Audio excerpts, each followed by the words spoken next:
Good morning, honorable members. We are about to start with the proceedings for today. We request that all members should take their seats.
Honorable members, the chairperson of the Speakers Forum.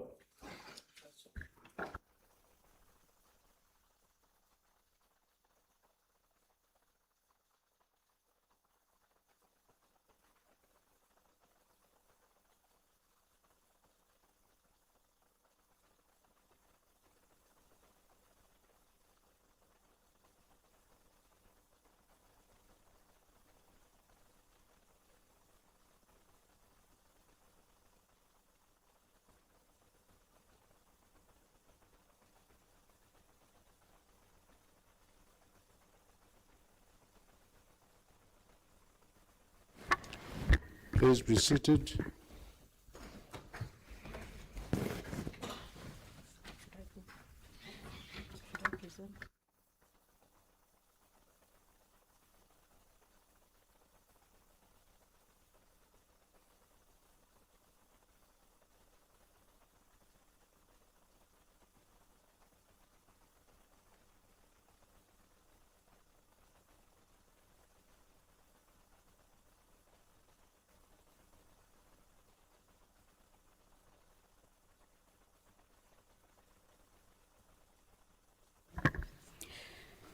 Honorable President of the conference, Honorable Mundenda, the program as presented has not been altered.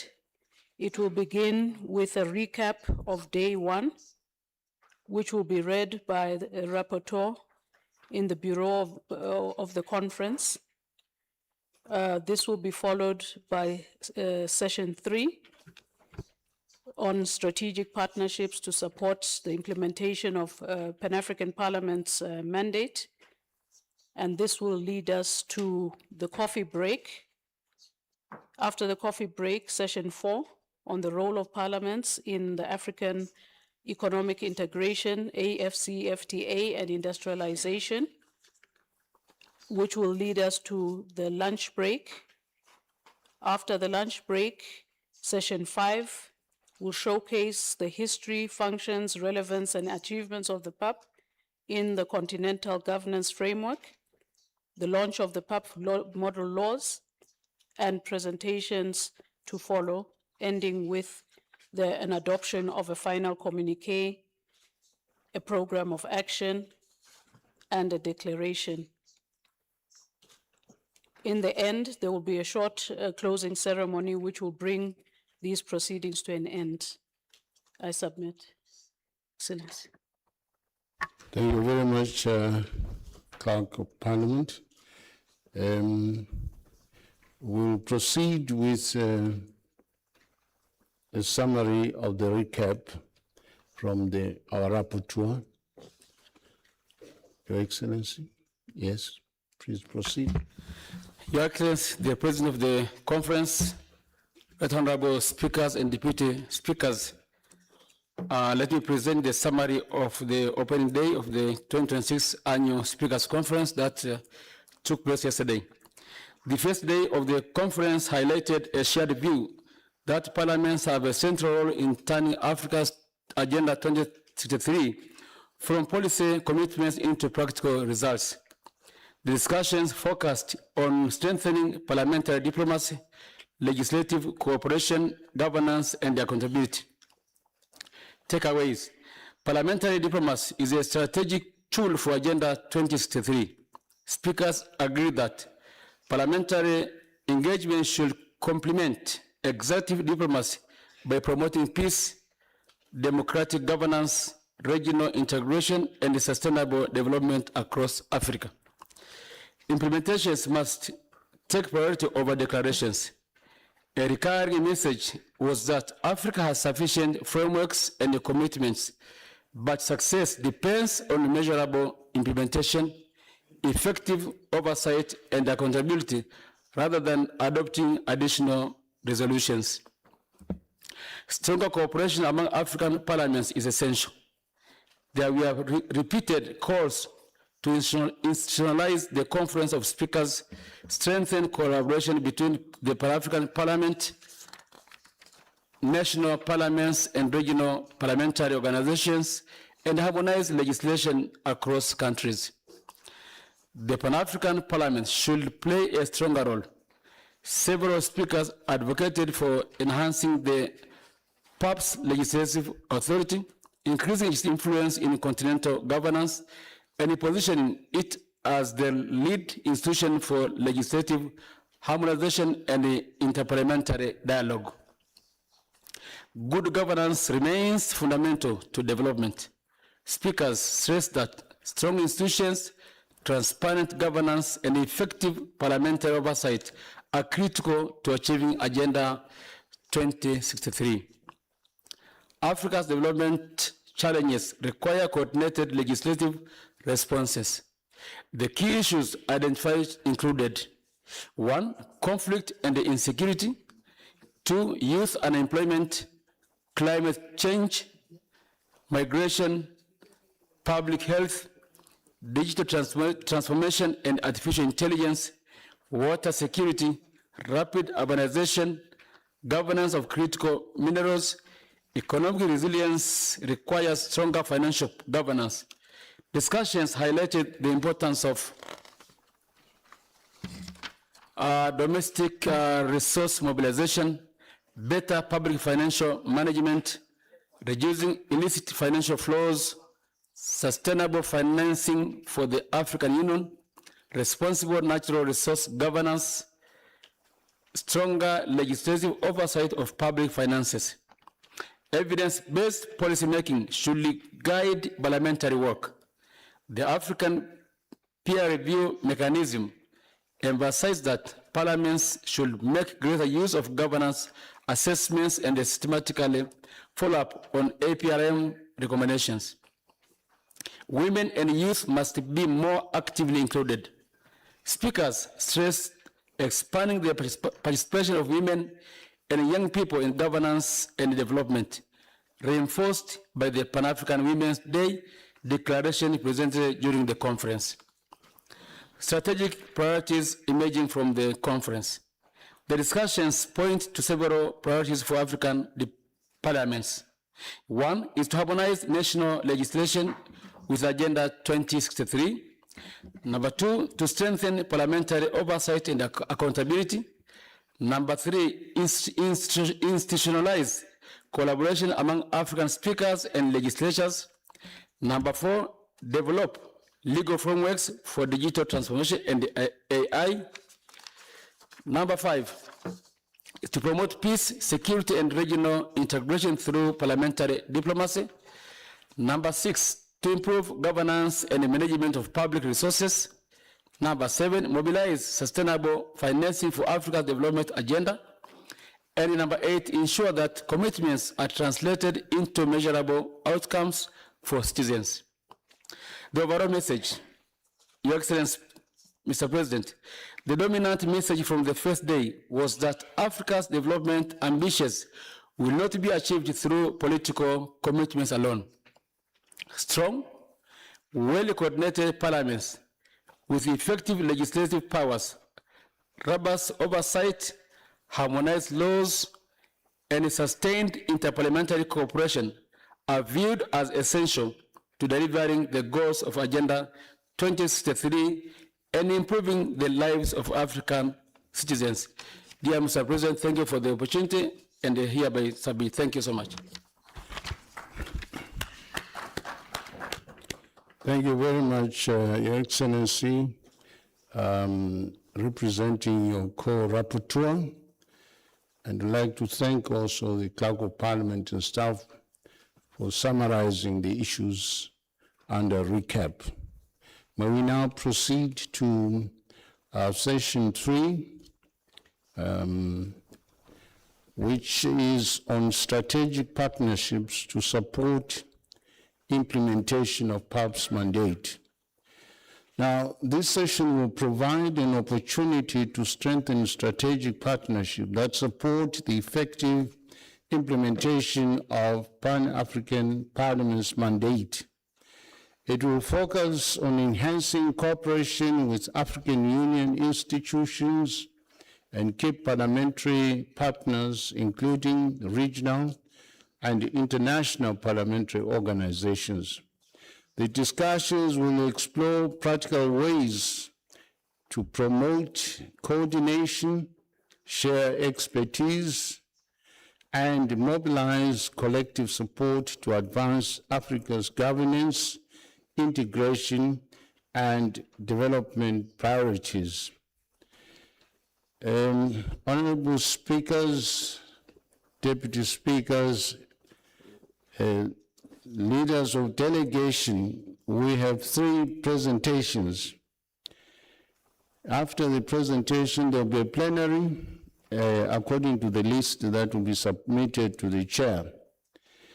The first presentation, as an introduction, will be done by Honorable Dr. Zenato Hajmen Rawlings, the PAP's second Vice President. You have 5 minutes, and the next 2 facilitators will have 10 minutes each.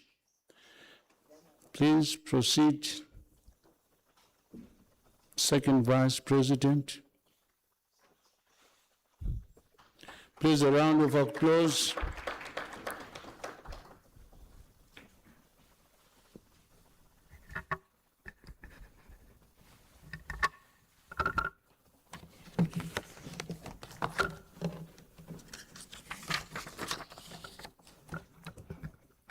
Honorable Speakers of National and Regional Parliaments, Heads of Legislative Organs, Bureau of the Pan-African Parliament, Honorable Members of the Pan-African Parliament. Is your mic on? Can you hear me now? Is it better? Thank you, Honorable Chair.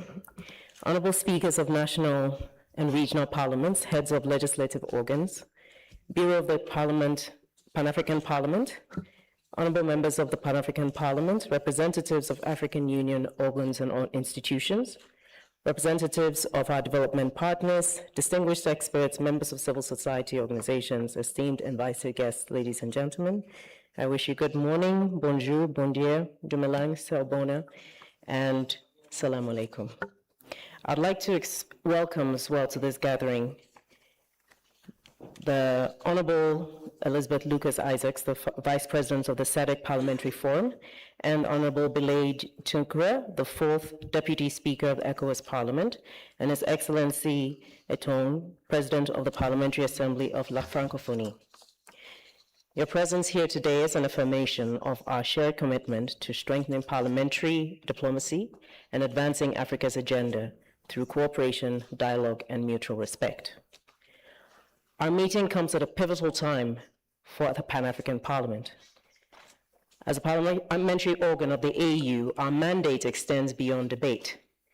It includes promoting democratic governance, legislative harmonization, accountability, peace and security, human rights, and the aspirations of Agenda 2063. And delivering on that mandate not only requires political will, but also strong and purposeful partnerships.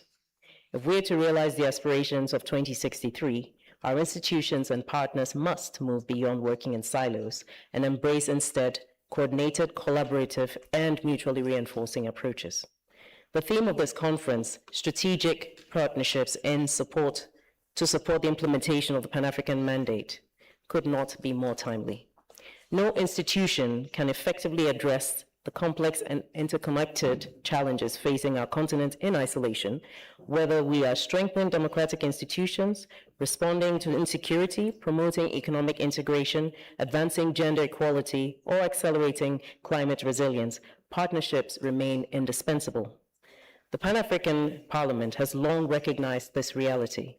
Over the years, we have engaged the AU organs, regional parliamentary bodies, international parliamentary organizations, developmental partners, academic institutions, and civil society organizations.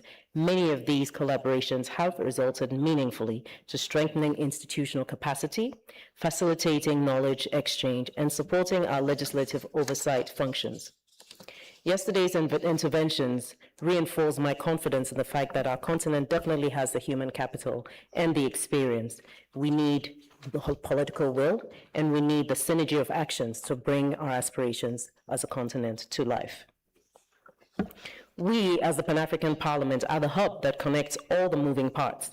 And as the representatives of the people of Africa, we carry the responsibility and moral obligation to push for those aspirations of the people of this continent to be realized. We need deep and diverse partnerships in order to achieve this objective. As speakers to our respective partners, may I take the opportunity to remind us of the urgent need for the member states to ratify the Malabo Protocol, which is an amendment to the Constitutive Act of the AU, which is meant to empower the Pan-African Parliament to become a fully functional continental legislative body. This, your presence here at the Speakers Forum, counts as one of our very critical strategic partnerships.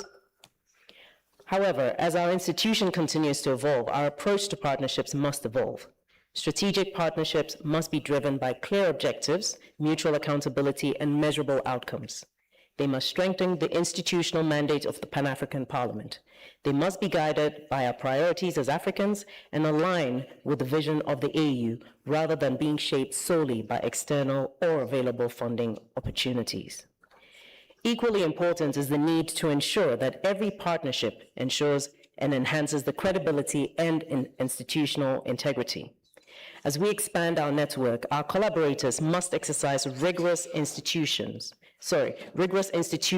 due diligence before entering into memoranda of understanding or any other formal partnerships.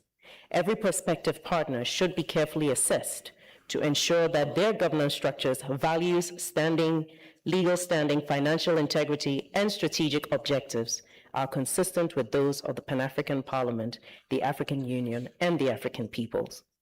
As we deliberate today, I encourage us to think beyond the signing of agreements, because the true measure of any partnership lies not in the number of MOUs, but in the tangible outcomes that they deliver for our citizens. Ladies and gentlemen, I'm particularly pleased that today's session brings together representatives from across Africa's parliamentary landscape, as well as our valued international parliamentary partners. Together, we have the opportunity to identify practical mechanisms for greater coordination, to avoid duplication of effort, and share expertise and leverage comparative strengths that build partnerships producing lasting impact for this continent. This session should underscore the central role of parliamentary diplomacy in promoting peace, democratic governance, and continental integration. At a time when the world is increasingly shaped by geopolitical uncertainty and shifting global alliances, African parliamentary institutions must speak with greater coherence and collaborate more effectively to advance our collective interests. Finally, I wish to draw your attention to the fact that history will judge our institutions not by the number of meetings we convene or the number of agreements we sign, but by the impact that we create for the people we represent. Let us therefore use this conference to lay the foundation for partnerships that are principled, strategic, transparent, and results-oriented. Partnerships that strengthen institutions rather than individuals. Partnerships that promote African ownership. Partnerships that contribute meaningfully to a peaceful, prosperous, and integrated Africa. Thank you so very much, and I wish you all the best in our further deliberations. Thank you very much, perhaps Second Vice President. Partnerships must be there and justified not by the number of MOUs, but tangible outcomes from them. Very important statement.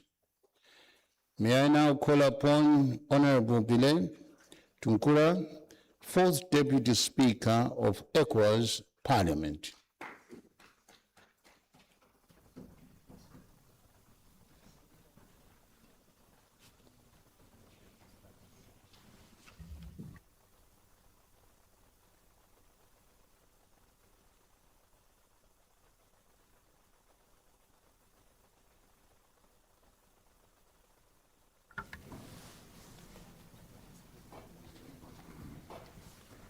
Mr. President of the Pan-African Parliament, Honorable Presiding Speaker of this conference, Honorable Speakers of National and Regional Parliament, Excellencies, Honorable Members of Parliament, ladies and gentlemen. It is with a great pleasure that I have the honor to add my voice to those who have preceded me in addressing this assembly, beginning of our conference. Allow me at the outset to convey the warm and fraternal greetings of the Right Honorable Speaker Haji Mohammed Ibrahim, Speaker of the ECOWAS Parliament, as well as those all of us members of ECOWAS Parliament. I wish to express our sincere appreciation to Pan-African Parliament for convening this important conference devoted to the role of parliamentary diplomacy in advancing the aspiration of Agenda 2063. The theme of this session is both timely and forward-looking. It reminds us that Africa's integration cannot be achieved solely through executive actions. It requires stronger complementarity, action-oriented parliamentary institution capable of translating considered aspirations into concrete outcomes for our citizens. Today's panel invites us to reflect upon fundamental questions. How can strategic partnership become a transformative instrument for strengthening the mandate of Pan-African Parliament and accelerating the realization of the Africa we want? Allow me, at this juncture, therefore to share our experience of the ECOWAS Parliament, firmly convinced that the lesson of regional integration can make meaningful contribution to strengthening parliamentary governance across our continent. As you are aware, in November last year, the ECOWAS Parliament proudly celebrated its 25th anniversary of its establishment, making an important milestone in its institutional evolution over the past 25 years. Our parliament has progressively established itself as one of the principal pillars of regional integration in West Africa through its contribution to strengthening democracy and rule of law, conflict prevention and peace building, promoting human rights and good governance, bringing community institutions closer to the citizens they serve, and supporting regional policies aimed at sustainable development. Through its constitutive functions, democratic oversight, parliamentary mission, legislative initiative, and parliamentary diplomacy, the ECOWAS Parliament continues to foster close collaboration and cooperation among the peoples of West Africa around a shared vision of regional integration. A close examination of the mandate of Pan-African Parliament and the ECOWAS Parliament reveals a remarkable convergence. Both institutions pursue the same fundamental objective. Together, we strive to promote peace and security and stability, strengthen democracy and rule of law, advance good governance and citizen participation, deepen regional and intercontinental economic integration, promote legislative harmonization, enhance democratic oversight and accountability, and bring African institutions closer to the people they represent. The principal distinction lies not in our objectives, but in the level at which we operate. While the Pan-African Parliament advocates continental vision of the African Union, the ECOWAS Parliament serves as regional parliamentary partners in West Africa. Our mandates are therefore not competing, they are complementary. Indeed, the Regional Economic Committee constitutes an operational building block of African integration, while the African Union and Pan-African Parliament provides the continental political and institutional coherence required to advance the common vision. The complementarity becomes more and more evident when we compare the ECOWAS Vision 2050 and, of course, the African Union Agenda 2063. Vision 2050 aspires to build a community that is fully integrated, peaceful and secure, democratic, governed by rule of law, economically competitive, socially inclusive, resilient to emerging challenges, and serve as effective, accountable, and citizen-centered institution. These priorities closely align with several aspirations of Agenda 2063, including a prosperous Africa based on inclusive growth and sustainable development, an integrated political and united continent, democratic governance, respect of human rights and rule of law, and a peaceful and secure Africa, an Africa whose development is peoples-driven. In this regard, ECOWAS Vision 2050 represents the regional expression of a continental ambition embodied in Agenda 2063. These strategic convergence naturally provide a stronger foundation for deeper cooperation between the Pan-African Parliament and African regional parliamentary institutions. Why strategic parliaments partnership matters more than ever. Africa is confronted with increasingly interconnected challenges: terrorism, unconstitutional change of government, cross-border insecurity, migration, climate change, food insecurity, digital and transformations, and artificial intelligence. No parliamentary institution, regardless of its strengths or experience, can effectively address these challenges alone. They require sustainable cooperation among Pan-African Parliament and regional parliament, national parliament, African Union institutions, and the international partners. Parliamentary partnership must therefore evolve beyond ceremonial exchanges. They must become permanent mechanisms for political coordinations, legislative cooperation, knowledge sharing, and collective oversight for continental commitments. Over the years, ECOWAS Parliament has developed dynamic parliamentary diplomacy founded upon political mediation initiative, fact-finding and parliamentary missions, election observations, continuous dialogue with national parliaments, regional legislative harmonization, and oversight of implementing the community legal instruments, and close cooperation with ECOWAS institutions, the Interparliamentary Union, and a wider range of international partners. Our experience demonstrates the well-structured parliamentary diplomacy is an effective instrument for providing conflict strengthening, confidence among member states, and advancing regional integration.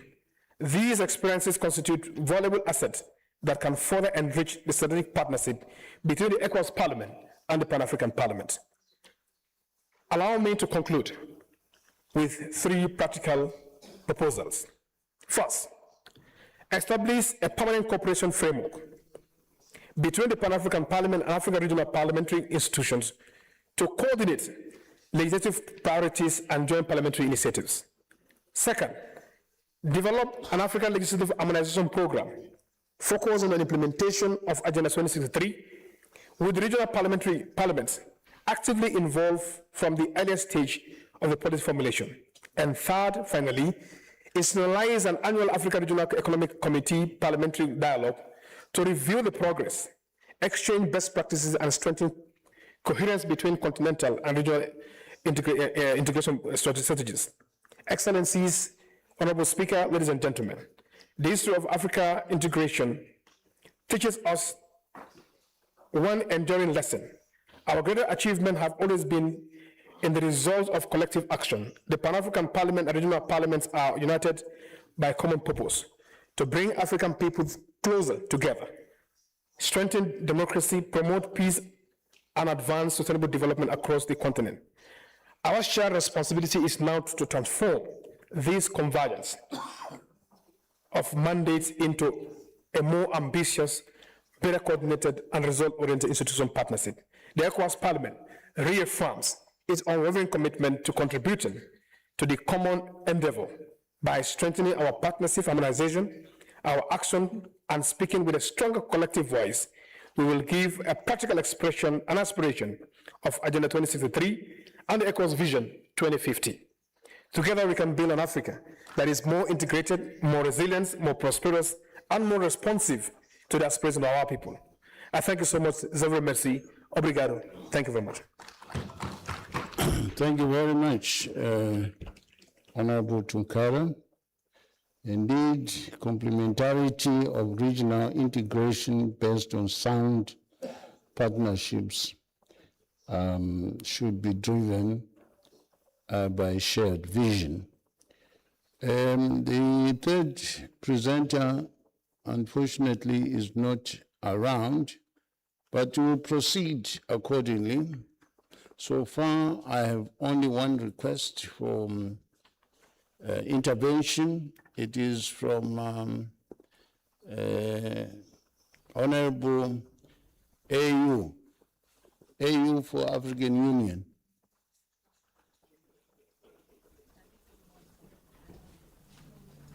Yes, please proceed.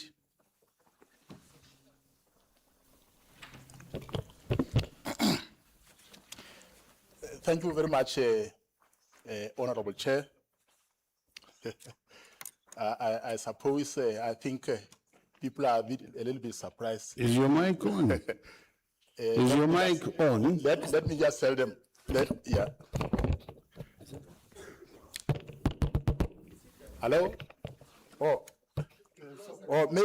maybe I need to sit down so that you'll be a little closer to me. Thank you very much, Honorable Chair. Allow me to align myself with all the protocols that are already mentioned or observed from yesterday until earlier today. And Honorable Chair, let me also take this opportunity to thank the Republic of South Africa for hosting this important conference and offering us a wonderful hospitality. Honorable Chair, no matter how well resourced, how star-studded and well educated are the members of the organizational staff, all organizations need strategic relationships and partnerships for their mandate and vision to be realized. Without strategic relationships and partnerships, the objectives and the mission of many organizations will not be easily achieved.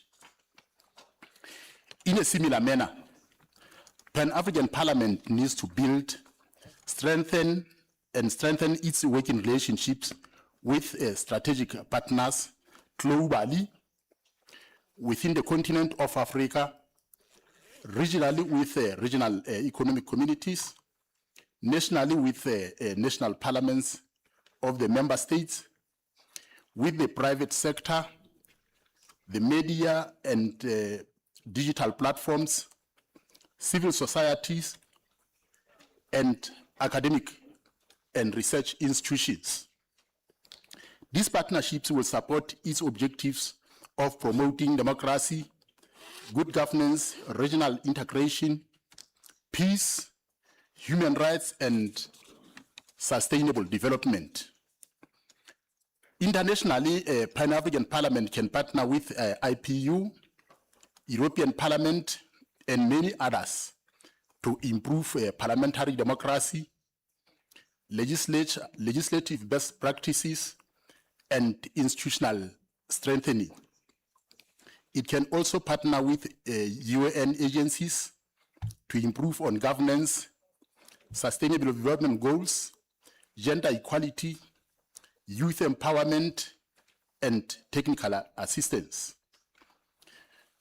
Academic and research institutions can also help Pan-African Parliament with evidence-based legislation, policy research, and parliamentary training. Pan-African Parliament strategic working relationships with the civil society may help it to improve its strategies and methodologies on citizen participation, accountability, and policy consultation, as well as public awareness, amongst others. Strategic partnerships with the private sector can help PAP and its member states to improve, to attract and benefit from investments initiatives, entrepreneurship, accelerated implementation of African continental free trade area, and digital transformation, amongst others. Honorable Chair. Honorable Chair and distinguished members, the list of potential strategic partners with PAP, strategic areas for partnerships, and the benefits thereof are so many and cannot be exhausted within this given short time. So, in conclusion, or when I conclude my submission, my recommendation, Honorable Chair and distinguished members, is to encourage Pan-African Parliament to enter into formal strategic relationships with strategic partners. This can be through memorandum of understandings and other informal mechanisms. Thank you for your attention. Thank you very much. Thank you very much.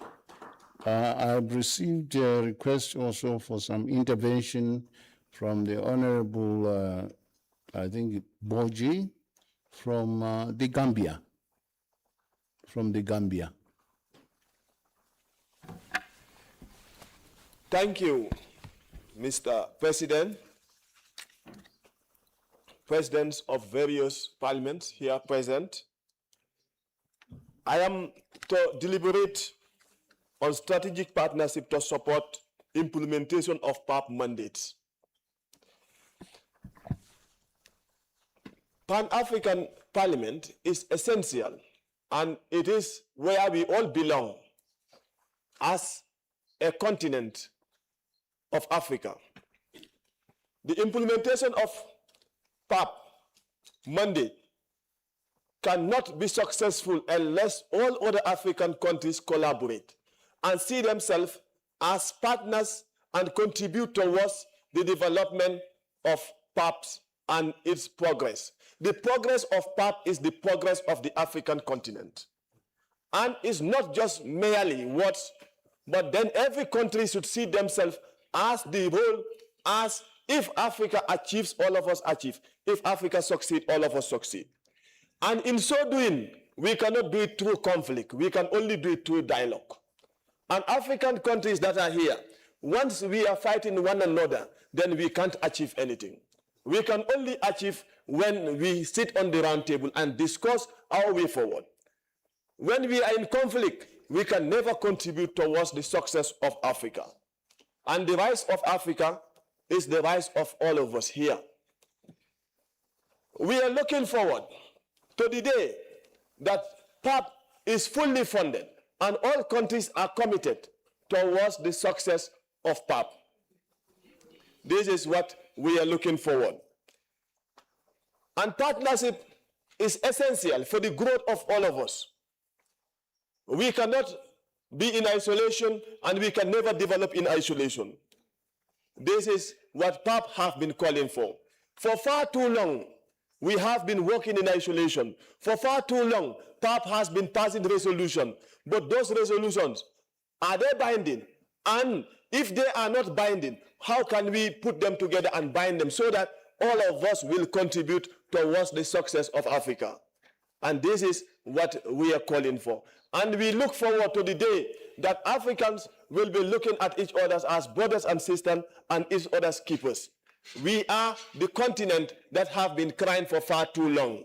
And we look forward to the day that Africans stand up to celebrate and implement all the strategic and the partnership, the policies that have been passed by this parliament. Thank you. Thank you very much. I can open the debate to any of the speakers who would like to speak and make a comment. Because I had only those two requests. If any volunteer?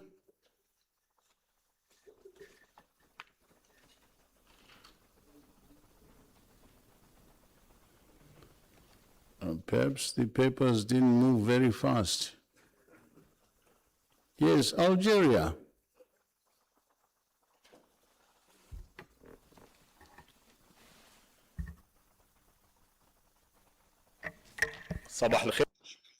Good morning. Thank you, Honorable Chair. When we speak about building the strategic partnerships, first of all, we have to recognize that we didn't reach yet as a parliament, as an African parliament, we didn't reach yet, at least through my tenure here, we were not able to reach a real partnerships. We are still in the phase of coordinating and introducing ourselves to the others and exchanging ideas and opinions, but we didn't reach yet the building of strategic partnerships with the national parliaments. I do believe that there are three levels that we have to consider. First of all, on the level of the Pan-African Parliament partnership with the regional SADC, ECOWAS, and the other regional parliaments. Let's ask how many meetings we have had in the Pan-African Parliament with these regional parliaments. If there are no meetings, that means there is a distance between exchange of opinions. Let's ask how many agreements or memorandums of understanding that has been signed by PAP and the regional parliaments. If there are any, how far was it implemented? So we have to work on this to bridge that strategic partnership. I do believe that those three levels that we can work on achieving as Africans in order to work with the rest of the parliaments like the Latin Parliament or European Parliament. We can exchange ideas and experiences with those parliaments. We as a Pan-African Parliament since 2004, we have acquired experiences concerning legislation, the parliamentary practices. We can share those experiences with those international and continental parliaments. So we can share experience with those parliaments. The second level that we should concentrate on is how can we defend our African issues? How can the Pan-African Parliament make the voice of Africa heard in the European Parliament or Latin American Parliament? Because in many times the other is not able to hear our voice or know our issues. In many times the others are making an image and making an understanding of our issues through the eyes of the others and not through our own projection. The third point, which is very important, I do believe, when it comes to cooperation with the rest of the parliaments. I do believe that there are common causes that binds us with those regional and international parliaments. We do remember that in the 60s and the 70s, where there has not been very widespread of the parliamentary thinking. We have been cooperating with Asia, with Latin America, with other parliaments in order to defend the causes of liberation and other African causes. So I wonder that we don't have these relationships today, which makes me feel that there is a weaker coordination with those parliaments. I do believe that we have to work on those three levels in order to be able to build a strategic partnership with the others. Thank you very much, Honorable Chair. Thank you very much.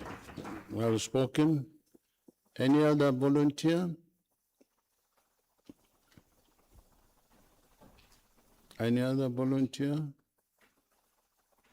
Before I close the debate.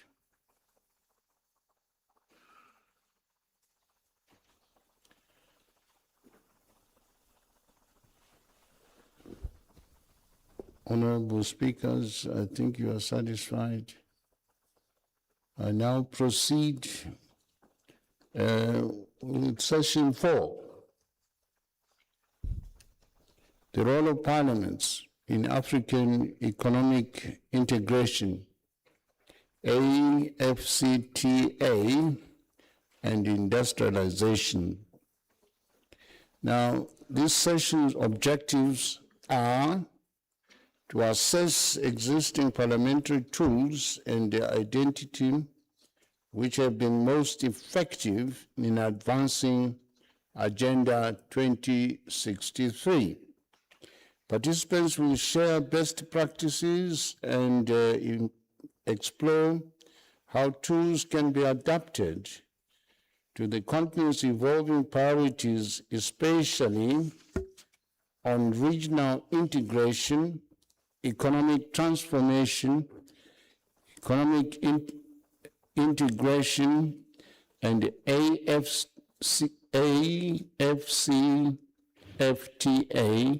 and industrialization.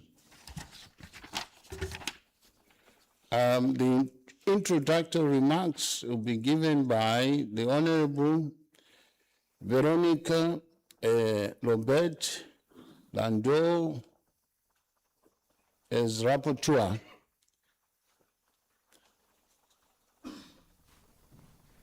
Is the presenter here? Yes. Where are you? Yes, please come forward.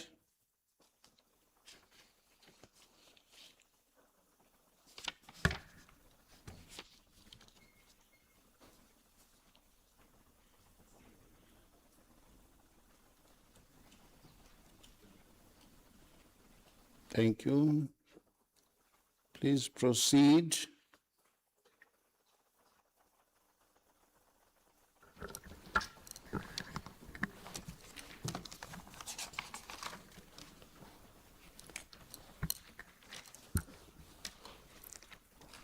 Excellence. Your Excellency, the President of the Pan-African Parliament, Your Excellencies, the Speakers and Presidents of national and regional parliaments, Your Excellencies, the members of the Bureau of the Pan-African Parliament, the chairpersons of the permanent committees, the representatives of the institutions, Your Excellencies, ambassadors of the African Union, my dear colleagues, distinguished invited guests, all protocols observed. It is my great pleasure to take the floor this morning on a subject which is at the heart of the development of our continent. The parliamentary role in contributing towards addressing the numerous challenges that Africa faces is at a time where our continent faces numerous developments, new developments such as climate change, regional economic integration, security. It is the time now where the voices of our people need to transcend our national borders, and this can only be achieved through parliamentary diplomacy. Given the complicated nature of the current challenges, traditional diplomacy cannot be the only tool for meeting the aspirations of our citizens, and so parliamentary diplomacy is today not a substitute, but rather an indispensable tool for ensuring a prosperous future for our continent. Distinguished members, we have been sharing our experiences throughout this conference in order to find concrete solutions for armed conflict, climate change, terrorism, unconstitutional changes of government, migration of our youth, unemployment, digital transformation, as well as artificial intelligence.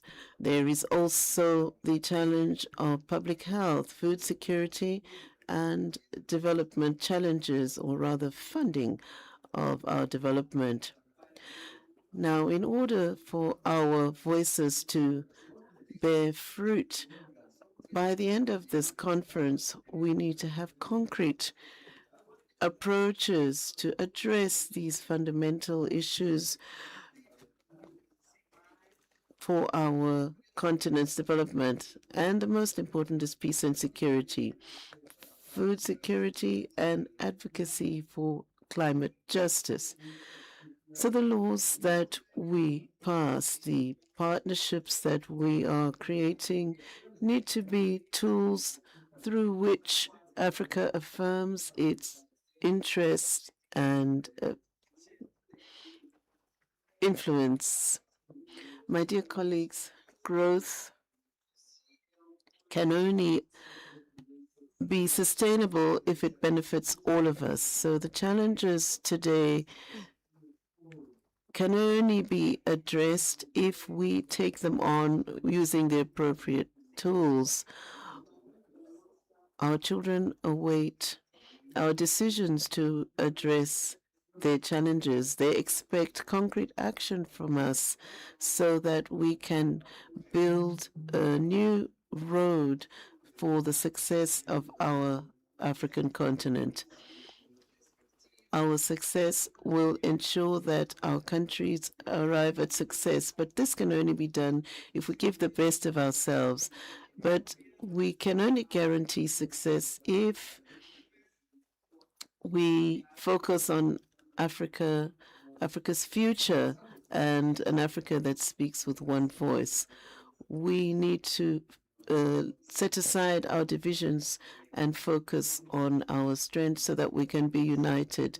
That is how we will conquer. We need to make the right choices, the choice which is based on accountability and solidarity. Our future is bright. However, each of us would need to take full advantage of our gains for ensuring this bright future.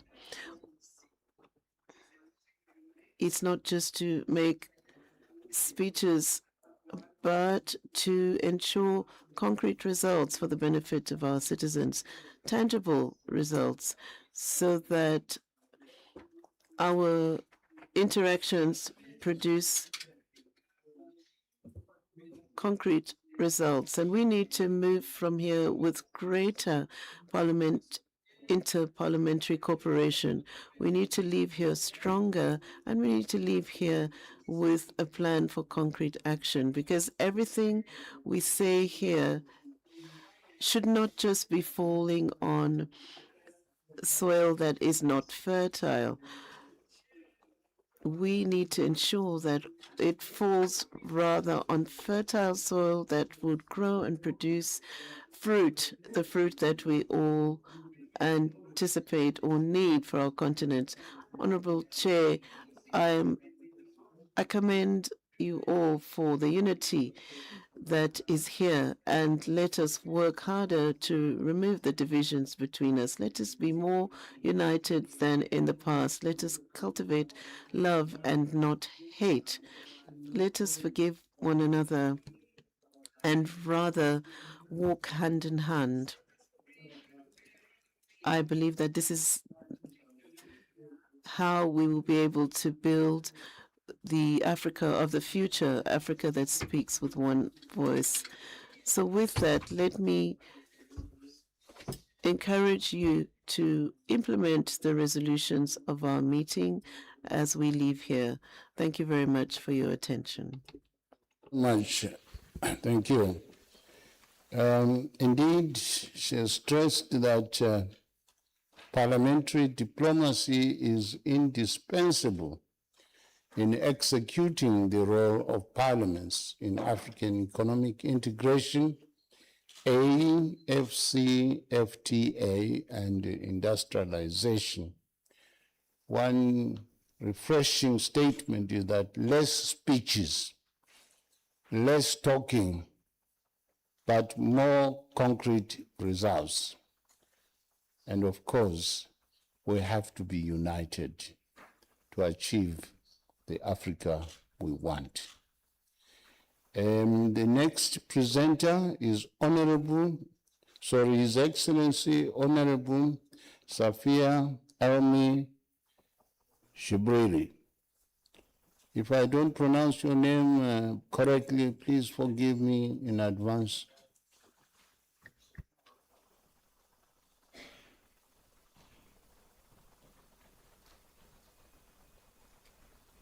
Can we give a round of applause as she approaches the podium?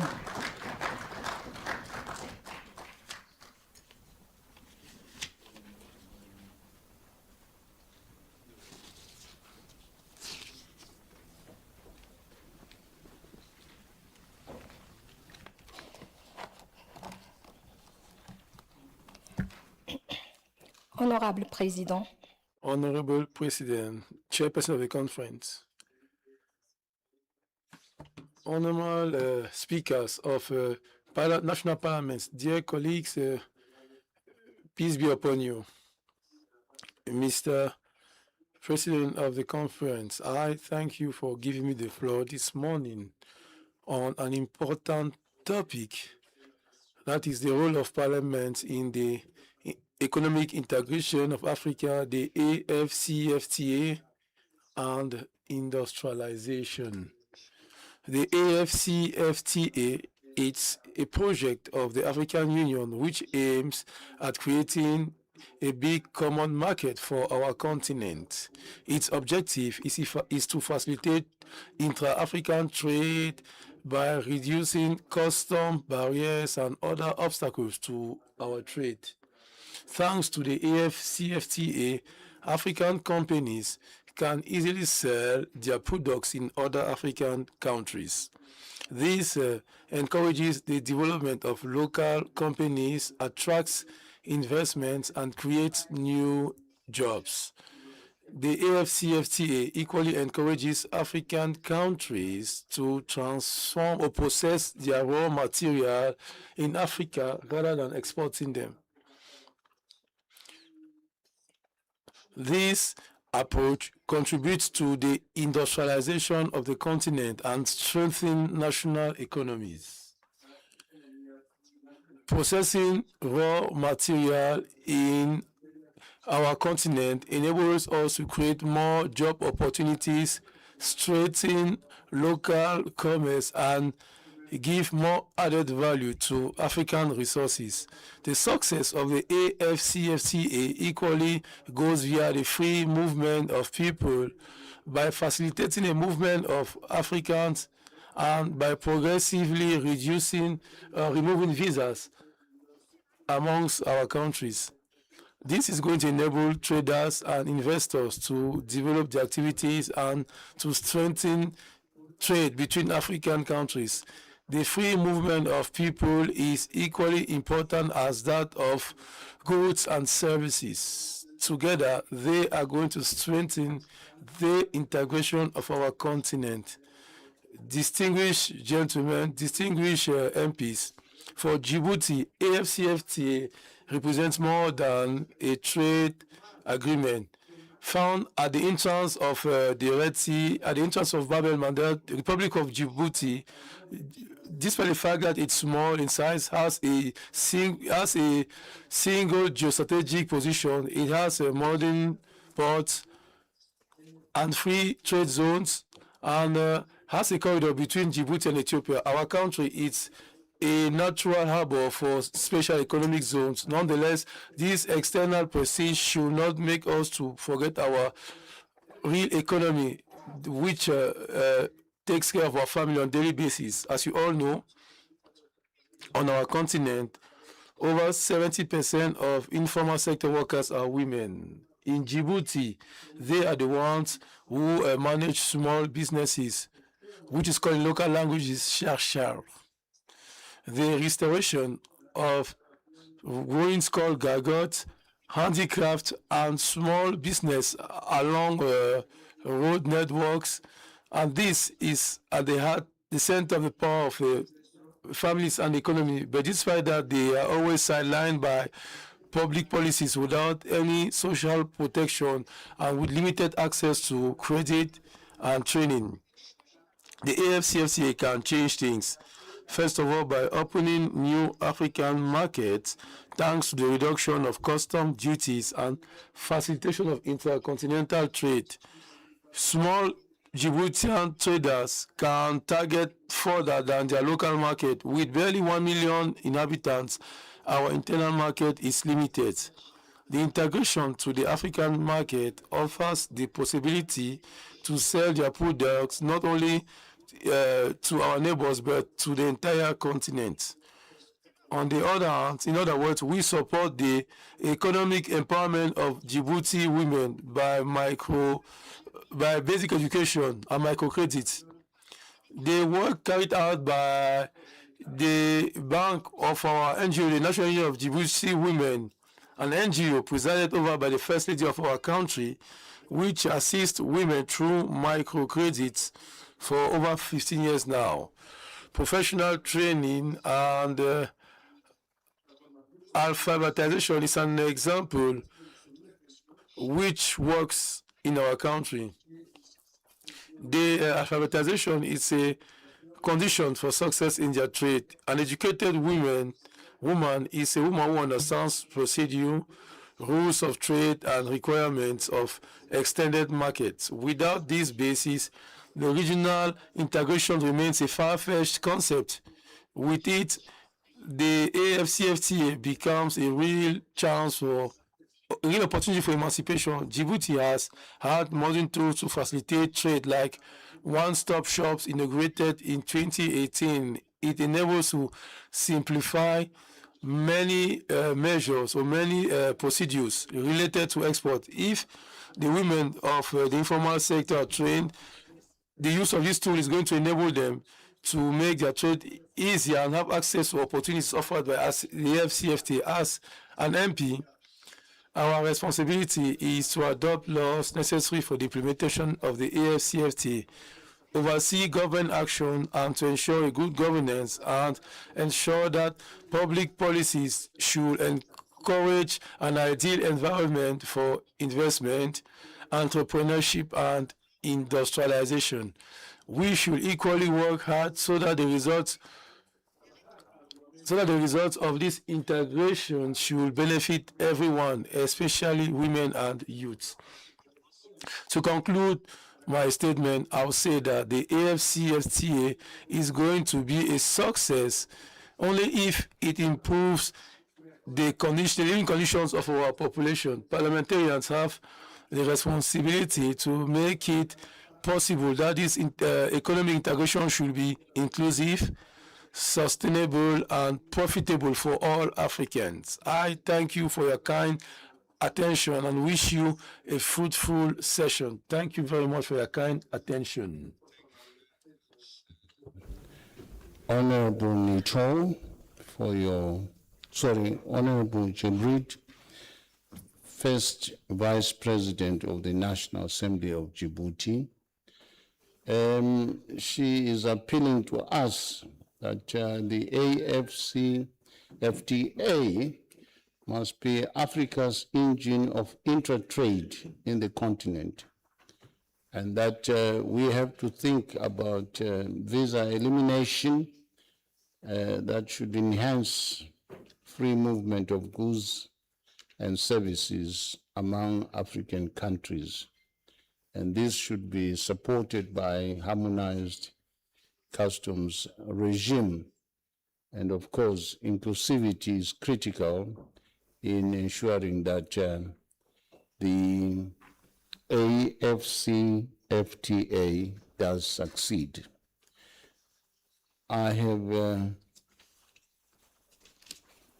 have received requests for interventions from the Honorable Chinomona from Zimbabwe.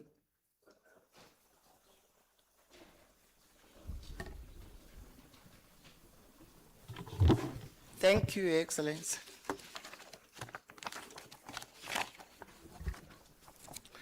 Your Excellency, Honorable President of the Conference, the Honorable President of the Pan-African Parliament, Honorable Speakers and Presidents of Parliaments, Honorable Members of Parliament here, esteemed delegates, ladies and gentlemen, Zimbabwe commends the Pan-African Parliament for convening this important discussion on the role of parliaments in advancing African economic integration, the African Continental Free Trade Area, and industrialization, all of which are central to the realization of Agenda 2063, the Africa we want. The AFCFTA is more than a trade agreement. It is Africa's foremost vehicle for structural economic transformation. It provides an opportunity to move our continent beyond the export of raw materials towards value addition, beneficiation, and industrialization. However, the success of the AFCFTA will ultimately depend on how effectively national parliaments translate continental commitments into domestic law, policy, and budgetary support. Mr. President, from Zimbabwe's experience, Parliament has an indispensable role in ratifying regional and continental instruments, aligning national legislation with AFCFTA obligations, scrutinizing government implementation, approving strategic investments in productive sectors, and ensuring that regional integration delivers tangible benefits to our citizens, particularly women and youth. As we pursue industrialization, African parliaments should prioritize legislation that promotes value addition to our abundant natural resources, supports innovation, facilitates technology transfer, and strengthens energy, transport, and digital infrastructure.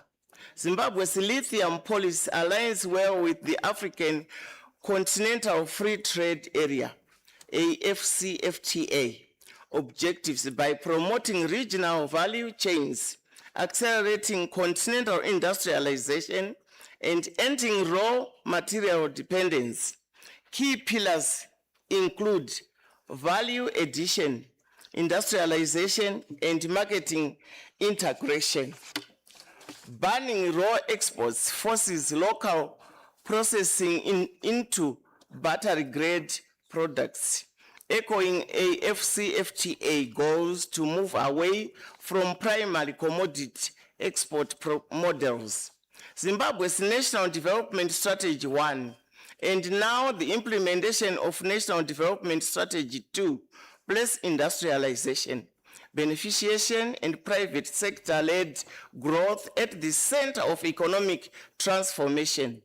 Parliament continues to exercise oversight to ensure that these national priorities are aligned with our regional and continental aspirations. Mr. President, parliamentary diplomacy must now evolve from dialogue to implementation through strengthened cooperation, greater exchange of legislative best practice, and harmonization of laws affecting trade, investment, and infrastructure development.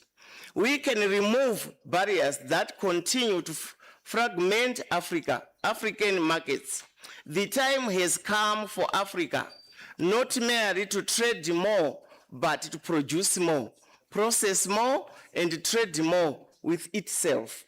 In doing so, we shall create decent jobs, build resilient economies, and secure shared prosperity for future generations. I thank you.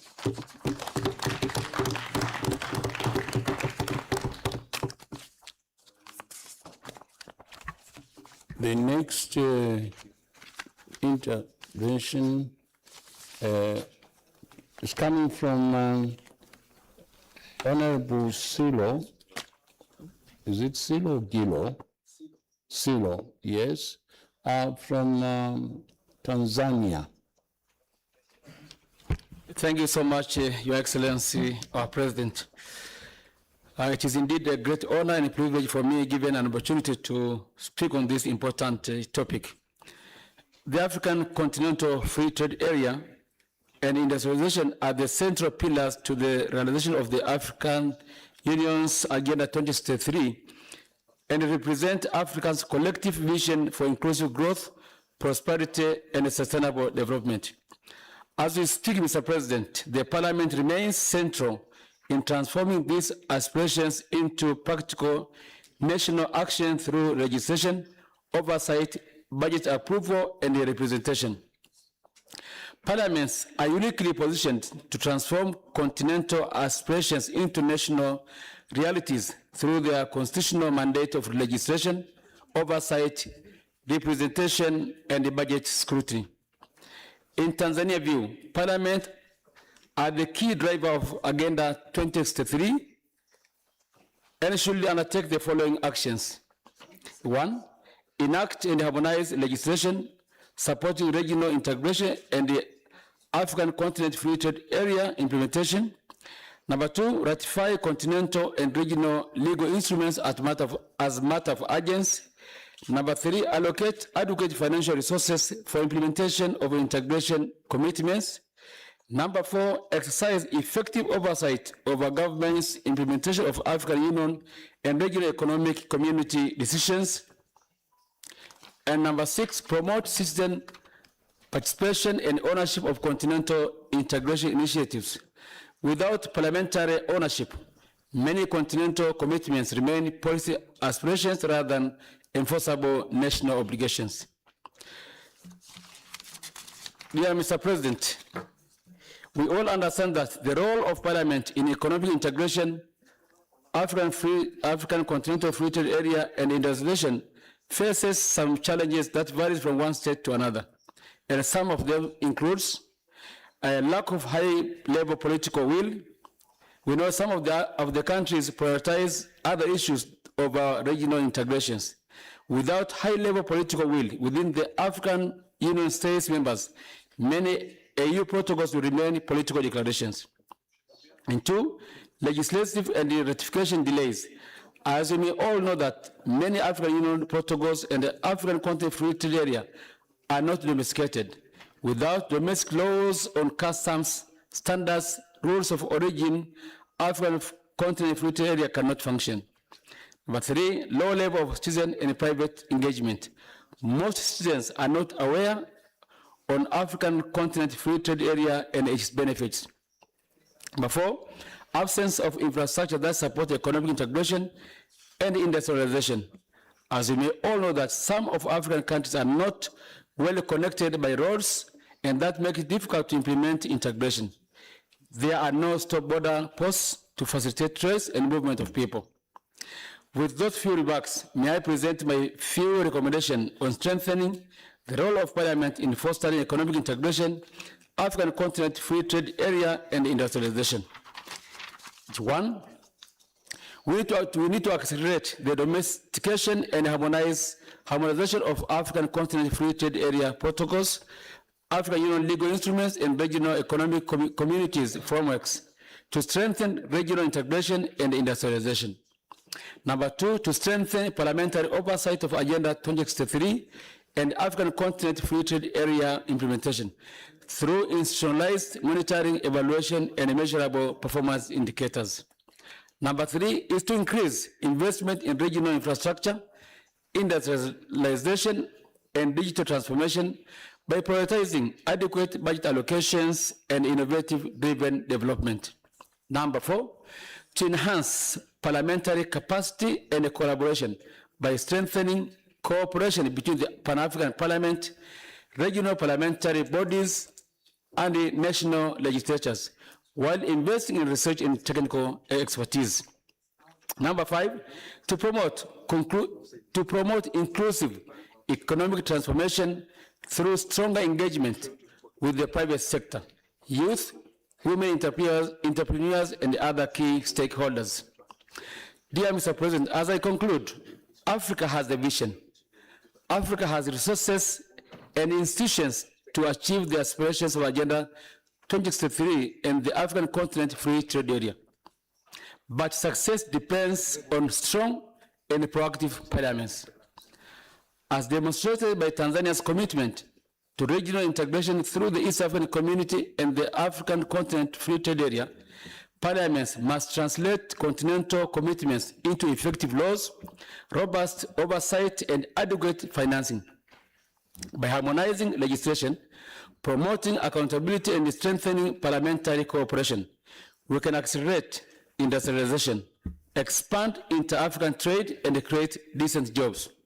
Together, let us build Africa where integration is not merely an aspiration, but a lived reality for every citizen. I thank you for your kind attention. Thank you very much, Honorable Silo. The next presenter will be the Honorable Ibrahim from Djibouti.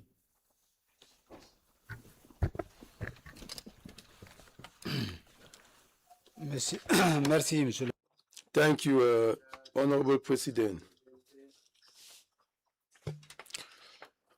Honorable Presidents of National and Regional Assemblies, distinguished senators, the AFCFTA Treaty is very important for the integration of our economies and cultures. So the AFCFTA went into force because it has been ratified by 49 African countries. We have more trade out of the continent rather than within the continent. So trade is estimated to amongst us estimated between 15 and 18%, whereas other continental organizations have trade amongst themselves for the tune of over 60%. As far as I'm concerned, the economic, political, and cultural integration depends in part on the free movement of people. But the protocol relating to the free movement of people has been ratified by only 4 countries of the continent.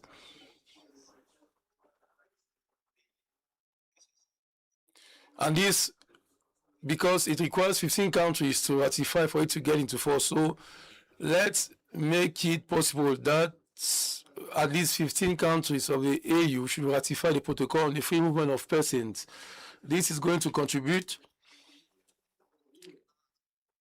to the improvement of the implementation of the AFCFTA. I thank you very much. Thank you very much, Djibouti. The next presenter is from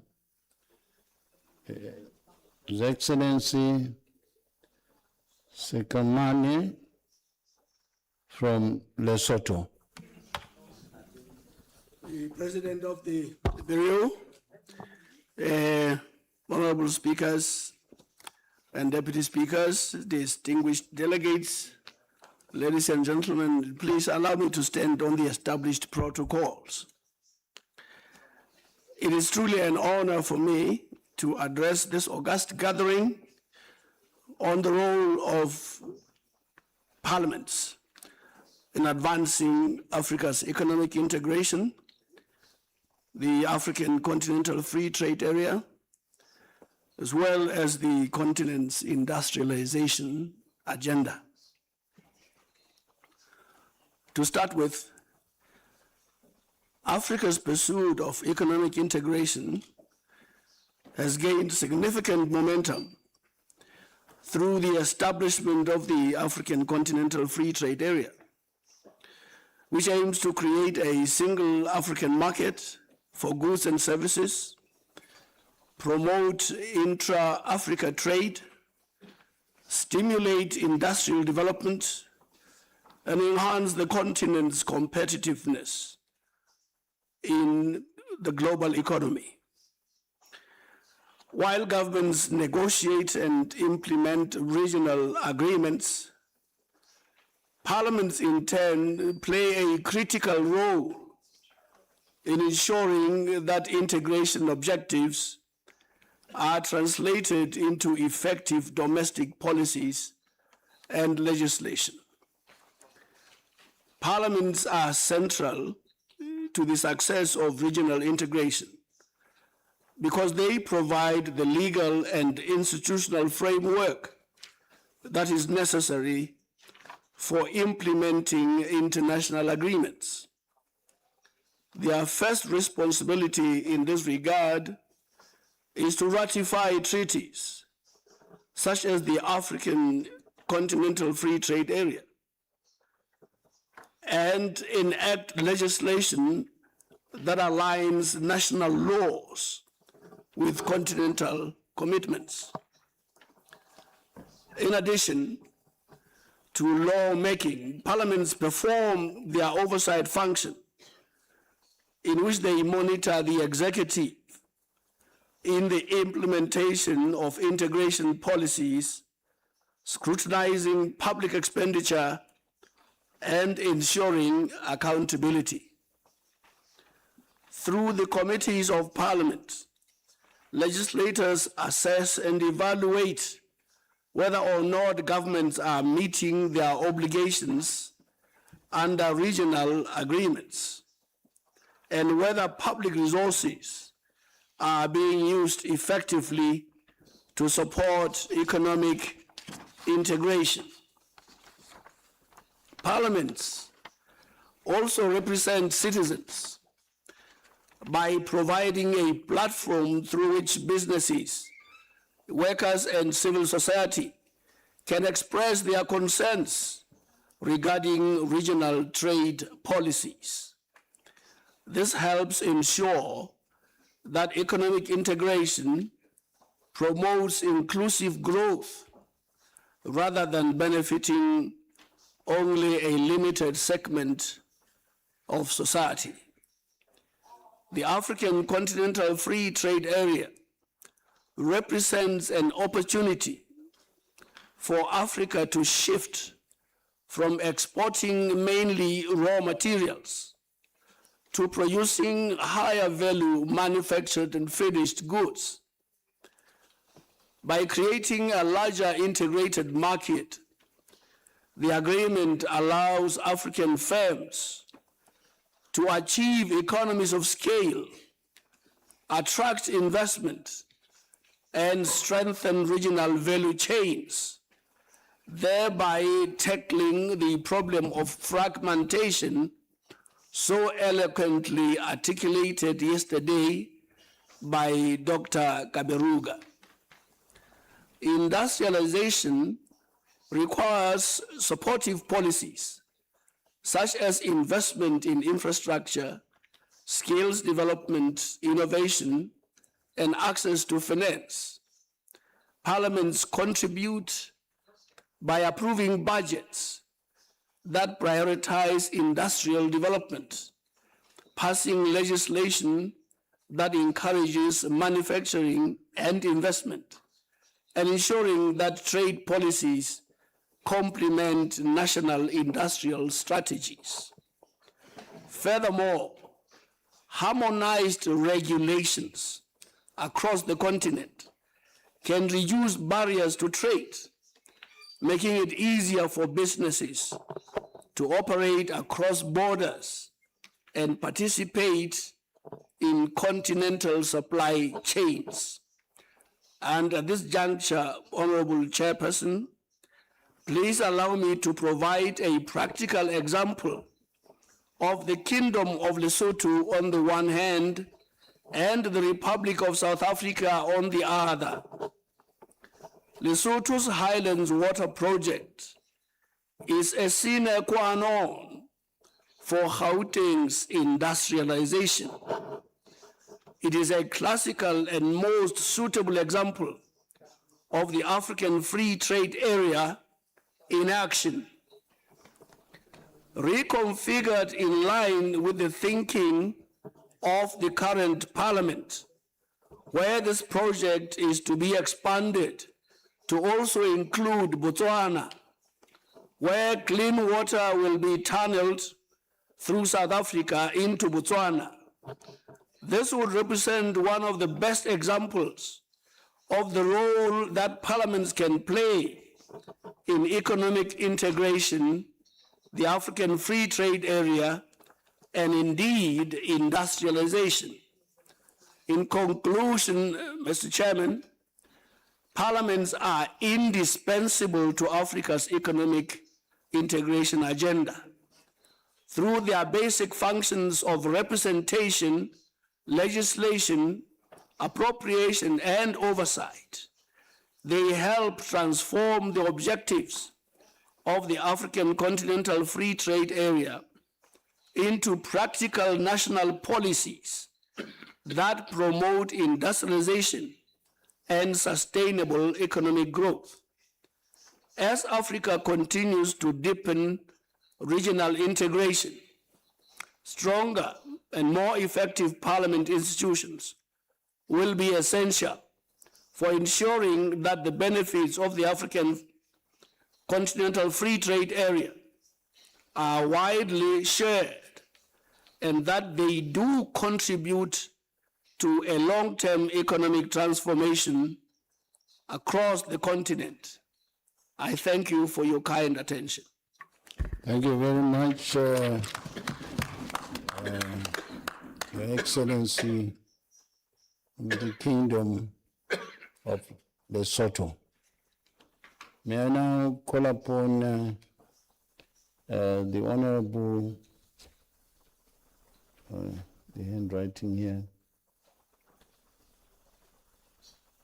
Deputy Speaker from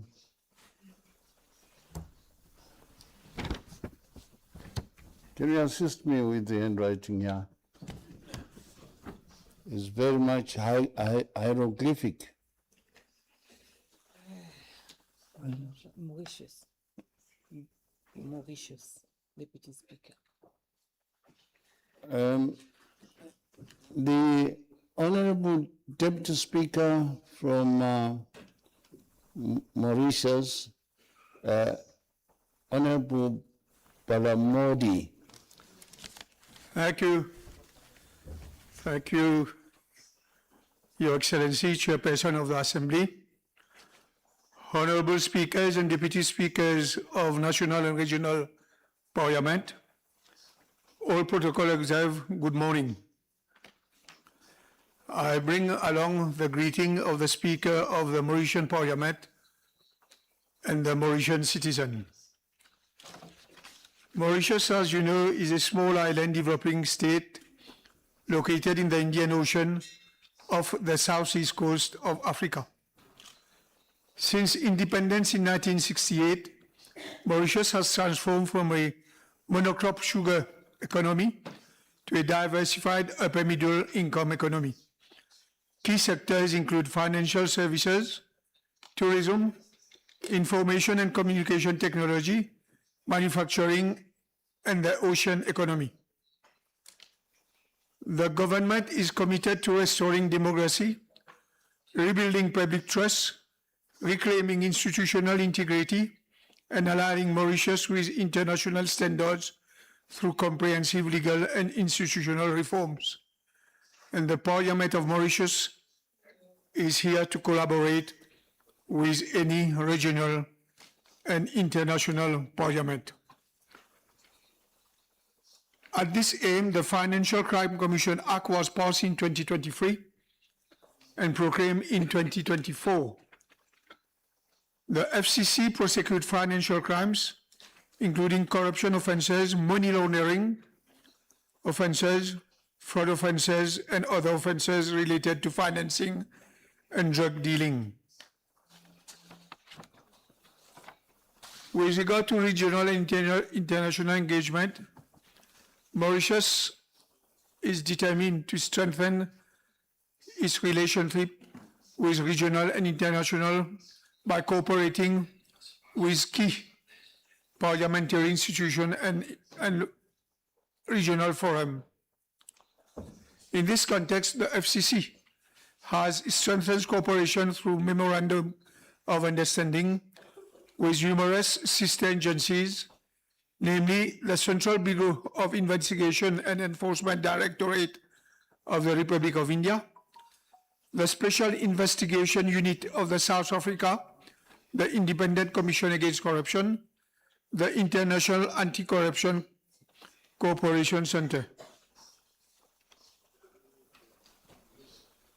In line with the commitment of Mauritius to adhere to the highest standard, supervisory and regulatory institutions, law enforcement authorities have constantly undergone significant legislative reform to adopt the Financial Action Task Force recommendation to the highest standard. Gaps which have been identified through the recommendation action in the 2018 Mutual Evaluation Report have all been addressed through massive legislation amendment passed through Parliament. When it comes to Africa, the debt burden of many African nations, including Mauritius, has grown to unsustainable levels, diverting scarce resources from vital investments in health, education, and climate resilience, undermining our collective aspiration for increasing growth, prosperity, and resilience as outlined in Agenda 2063, the Africa we want. Extensive consultation among AU member states, African financial institutions, and stakeholders have resulted into a common African position on debt, CAP on debt, which is a unified strategic response and collective vision for addressing the structural roots of the debt crisis. This includes immediate crisis response measures, including comprehensive debt relief, strengthening the implementation of the G20 Common Framework, and considering further reforms, considering options that ensure that debt resolution mechanisms are efficient, fair, and predictable. In addition, it focuses on building institutional resilience, mobilizing constitutional finance, and is strengthening government to safeguard Africa's fiscal sovereignty and development trajectory. Public funds should be purposely deployed to de-risk investment opportunities, strengthen institutional capacity, and finance enabling structure. Concurrently, the primary objective must be a significant significant and sustained increase in foreign direct investment flows. The African Union recent admittance as permanent member of G20 at the 2023 New Delhi Leaders Summit provides Africa with a permanent voice in global economic governance and a platform to advance the continent's developing priorities under Agenda 2063. This platform is critical to the advancement of the African continents. To maximize on the opportunity and reinforce industrialization, the African continent is already undertaking several measures to secure its economy, trade-wise, through initiatives such as Action Plan for Accelerated Industrial of Africa, AIDA, the African Continental Free Trade Area, AfCFTA, the African Union Community Strategy, the Africa Mining Vision, and the African Green Minerals Strategy.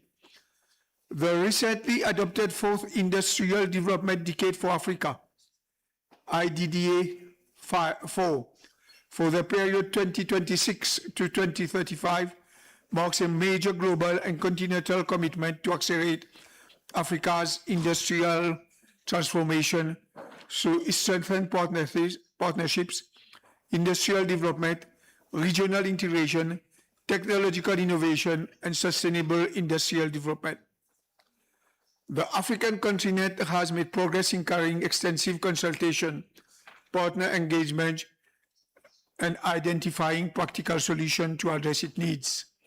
However, the continent lags behind in implementing a coordinating strategy, primarily due to strict national sovereignty protection. And this is where the Parliament is important. Fragmented policy development and severe infrastructure deficit.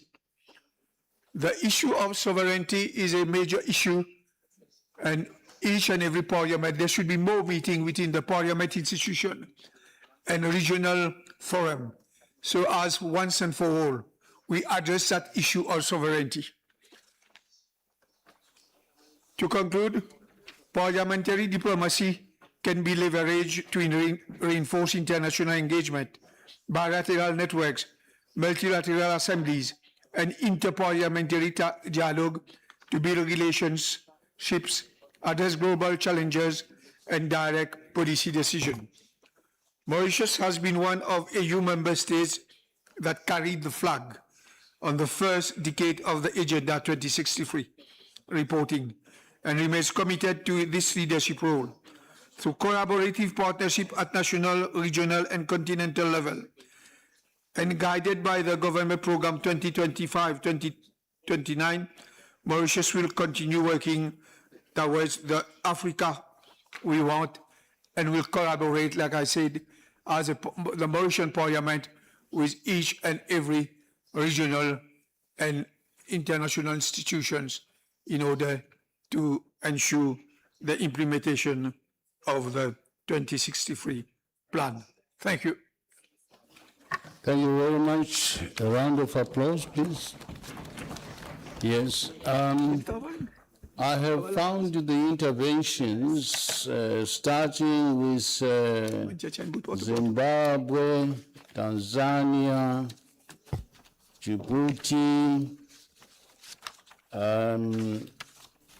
Kingdom of Lesotho, and lastly, but not least, Mauritius. Very profound, and I hope they will be well captured as an inspiration on what and how we should implement the AfCFTA in our respective countries. Now, we are gaining time, and I'm happy about that. I'm sure you too are happy. We'll have tea. The clerk of Parliament will announce where we should have the tea, but we should be out from this chamber just for 20 minutes. so that we are back on time. And our target is that we finish proceedings by lunch hour instead of 5 o'clock later on. Thank you very much. Clerk. Honorable President, tea break will be served in the foyer outside the chamber for all MPs, honorable speakers and members of parliament present, and for the members of the Conference Bureau, as well as all the high-level delegates that have given presentations this morning. Tea will be served in the VIP holding room to my left.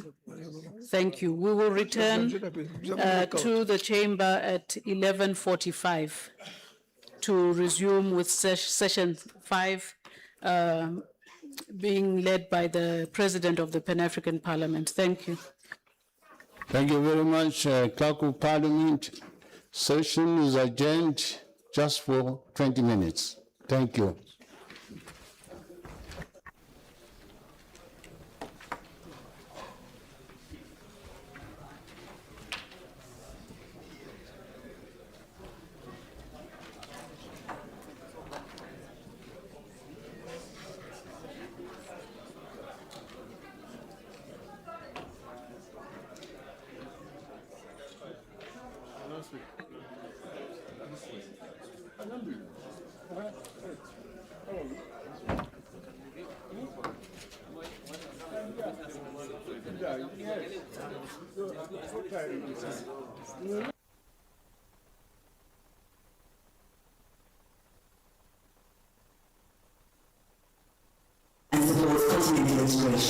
The process begins with an idea. A proposal for a model law can come from the Pan-African Parliament itself, one of its members, a permanent committee, an African Union institution, civil society organizations, or even citizens and organizations from AU member states. The proposal is submitted to the Bureau of the Pan-African Parliament, which assigns it to the most relevant permanent committee, known as the Parent Committee. The Parent Committee then asks 3 important questions. Is there a need for common standards across Africa? Does the proposal align with African Union legal and policy frameworks? Does the Pan-African Parliament have the resources and expertise to develop it? If the answer is yes, the committee recommends that the plenary approve the development of the model law. Once approved, the drafting process begins. The Pan-African Parliament Secretariat leads the technical work supported by legal experts, researchers, and an advisory group made up of members of Parliament and subject matter experts. First, research is conducted to understand the issue and identify best practices from across Africa. Using this research, the drafting team prepares the first version of the model law. The draft is reviewed by the Parent Committee before being presented to the plenary for a first reading. After that, the draft is opened for public consultation. Regional parliaments, African Union institutions, experts, civil society, and other stakeholders are invited to provide their views. Their feedback is incorporated into a revised draft, ensuring that the model law reflects Africa's diverse realities while promoting common standards. The revised draft returns to the Parent Committee for approval. The plenary debates the draft and may adopt it with or without amendments. If further improvements are needed, the draft is revised and brought back before the plenary for final consideration. The Pan-African Parliament then works with member states to promote its adoption, monitor implementation, and support harmonized legislation across Africa.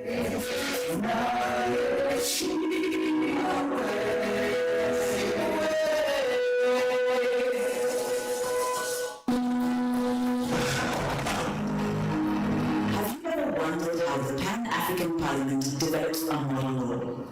A model law is not legally binding, but it provides African Union member states with a common legislative framework that they can adapt into their own national laws. It helps harmonize laws across Africa and supports continental integration. The process begins with an idea. A proposal for a model law can come from the Pan-African Parliament itself, one of its members, a permanent committee, an African Union institution, civil society organizations, or even citizens and organizations from AU member states. The proposal is submitted to the Bureau of the Pan-African Parliament, which assigns it to the most relevant permanent committee, known as the Parent Committee. The Parent Committee then asks three important questions. Is there a need for common standards across Africa? Does the proposal align with African Union legal and policy frameworks? Does the Pan-African Parliament have the resources and expertise to develop it? If the answer is yes, the committee recommends that the plenary approve the development of a model law. Once approved, the drafting process begins. The Pan-African Parliament Secretariat leads the technical work supported by legal experts, researchers, and an advisory group made up of members of Parliament and subject matter experts. First, research is conducted to understand the issue and identify best practices from across Africa. Using this research, the drafting team prepares the first version of the model law. The draft is reviewed by the Parent Committee before being presented to the plenary for a first reading. After that, the draft is opened for public consultation. Regional parliaments, African Union institutions, experts, civil society, and other stakeholders are invited to provide their views. Their feedback is incorporated into a revised draft, ensuring that the model law reflects Africa's diverse realities while promoting common standards. The revised draft returns to the Parent Committee for approval. The plenary debates the draft and may adopt it with or without amendments. If further improvements are needed, the draft is revised and brought back before the plenary for final consideration. The Pan-African Parliament then works with member states to promote its adoption, monitor implementation, and support harmonized legislation across Africa.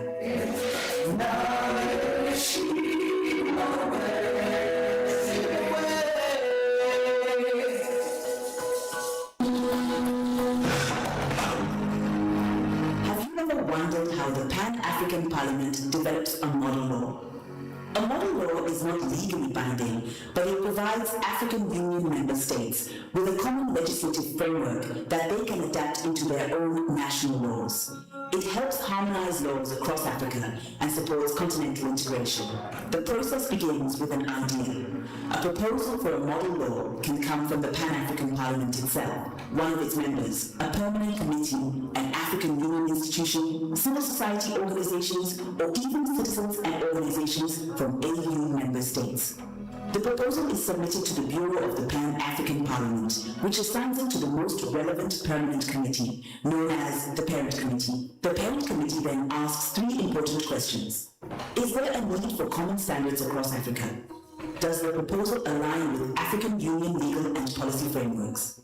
Does the Pan-African Parliament have the resources and expertise to develop it? If the answer is yes, the committee recommends that the plenary approve the development of the model law. Once approved, the drafting process begins. The Pan-African Parliament Secretariat leads the technical work supported by legal experts, researchers, and an advisory group made up of members of Parliament and subject matter experts. First, research is conducted to understand the issue and identify best practices from across Africa. Using this research, the drafting team prepares the first version of the model law. The draft is reviewed by the Parent Committee before being presented to the plenary for a first reading. After that, the draft is opened for public consultation.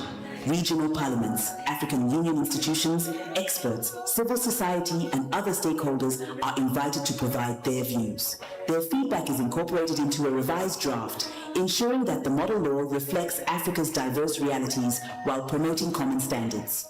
The revised draft returns to the Parent Committee for approval. The plenary debates the draft and may adopt it with or without amendments. If further improvements are needed, the draft is revised and brought back before the plenary for final consideration. The Pan-African Parliament then works with member states to promote its adoption, monitor implementation, and support harmonized legislation across Africa.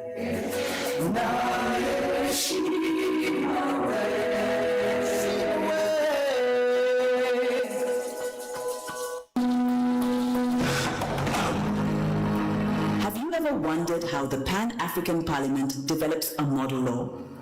A model law is not legally binding, but it provides African Union member states with a common legislative framework that they can adapt into their own national laws. It helps harmonize laws across Africa and supports continental integration. The process begins with an idea. A proposal for a model law can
come from the Pan-African Parliament itself, one of its members, a permanent committee, an African Union institution, civil society organizations, or even citizens and organizations from AU member states. The proposal is submitted to the Bureau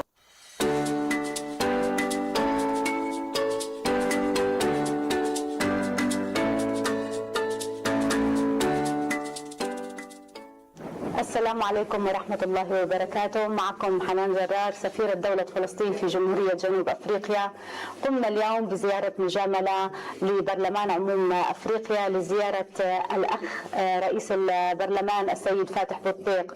هذه هي الزيارة الأولى وشرفني أن أكون أول سفيرة يلتقي بها سعادة ومعالي رئيس برلمان عموم أفريقيا المنتخب حديثا.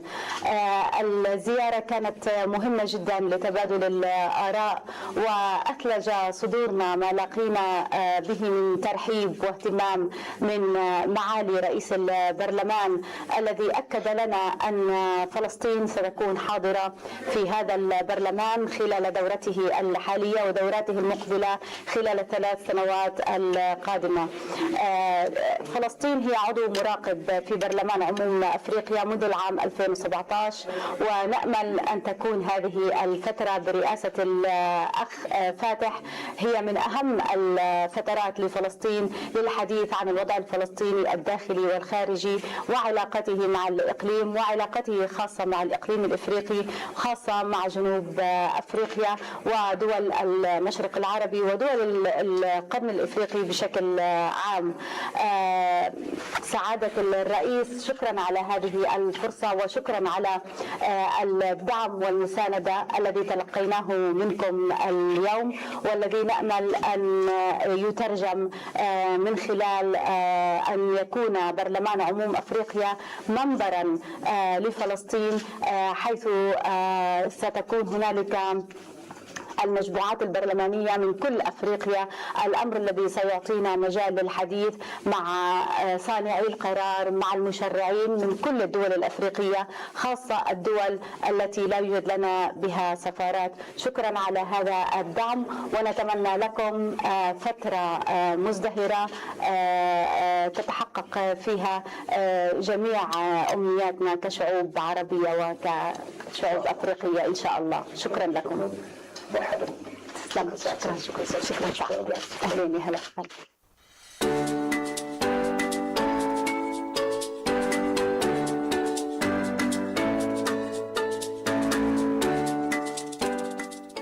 My very first visit to the Pan-African Parliament today, and we've had the great pleasure of discussing with the President, and I totally align with the vision of what he has for not just the Parliament, of course, for the wider continent, focusing on key issues, the economy, the youth, food security, among so many critical issues, and I'm comforted to see that these deliberations will focus on these going forward, and I can only congratulate the leadership of the African Parliament. Thank you, sir. Thank you very much.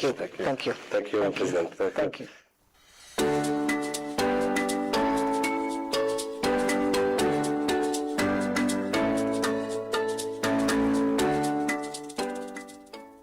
السلام عليكم ورحمة الله وبركاته. معكم حنان جرار سفيرة دولة فلسطين في جمهورية جنوب أفريقيا. قمنا اليوم بزيارة مجاملة لبرلمان عموم أفريقيا لزيارة الأخ رئيس البرلمان السيد فاتح بطيق. هذه هي الزيارة الأولى وشرفني أن أكون أول سفيرة يلتقي بها سعادة ومعالي رئيس برلمان عموم أفريقيا المنتخب حديثا. الزيارة كانت مهمة جدا لتبادل الآراء وأثلج صدورنا ما لقينا به من ترحيب واهتمام من معالي رئيس البرلمان الذي أكد لنا أن فلسطين ستكون حاضرة في هذا البرلمان خلال دورته الحالية ودوراته المقبلة خلال ال3 سنوات القادمة.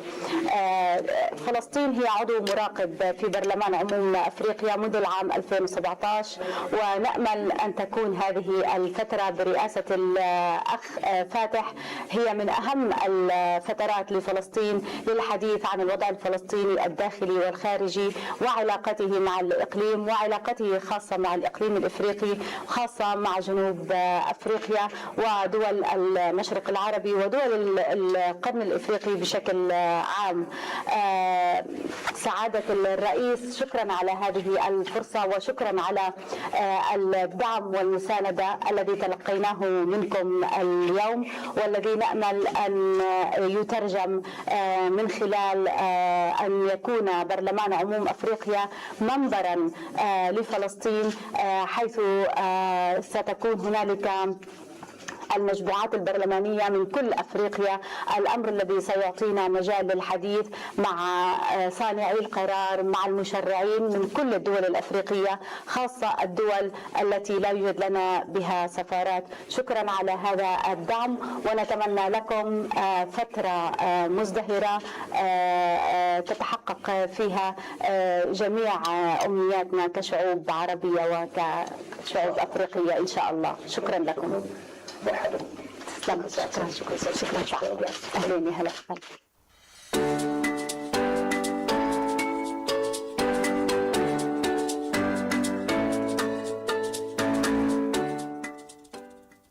Today I am honored to be received by His Excellency, the President of the Pan-African Parliament. It was really a very good and important moment in the history of the Pan-African Parliament to elect His Excellency Fatih Bouteflika as President of the Pan-African Parliament to lead his really important vision about the future and the work of the Pan-African Parliament in support of the African nations, particularly those who are affected by foreign and external interventions affecting the sovereignty and the political independence of the African nations and preserving the resources and the wealth of the African continent for the 2063 agenda to be implemented so as the political independence and the sovereignty of the nation are very important. We had very fruitful discussion today with His Excellency, and I would like to thank him to put Sudan high on the agenda of the African Parliament, Pan-African Parliament, which is very important, and we are looking forward to engage further with the Pan-African Parliament to preserve the unity, the sovereignty, and the political independence of Sudan and all African nations, and to end this brutal war perpetrated by proxy wars. Thank you. Thank you very much. Thank you. شكرا الله يخليك. شكرا الله يخليك. شكرا بتاعهم ده. Have you ever wondered how the Pan-African Parliament develops a model law? A model law is not legally binding, but it provides African Union member states with a common legislative framework that they can adapt into their own national laws. It helps harmonize laws across Africa and supports continental integration. The process begins with an idea. A proposal for a model law can come from the Pan-African Parliament itself, one of its members, a permanent committee, an African Union institution, civil society organizations, or even citizens and organizations from AU member states. The proposal is submitted to the Bureau of the Pan-African Parliament, which assigns it to the most relevant permanent committee, known as the Parent Committee. The Parent Committee then asks three important questions. Is there a need for common standards across Africa? Does the proposal align with African Union legal and policy frameworks? Does the Pan-African Parliament have the resources and expertise to develop it? If the answer is yes, the committee recommends that the plenary approve the development of the model law. Once approved, the drafting process begins. The Pan-African Parliament Secretariat leads the technical work, supported by legal experts, researchers, and an advisory group made up of members of Parliament and subject matter experts. First, research is conducted to understand the issue and identify best practices from across Africa. Using this research, the drafting team prepares the first version of the model law. The draft is reviewed by the parent committee before being presented to the plenary for a first reading.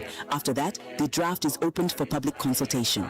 Regional parliaments, African Union institutions, experts, civil society, and other stakeholders are invited to provide their views. Their feedback is incorporated into a revised draft, ensuring that the model law reflects Africa's diverse realities while promoting common standards.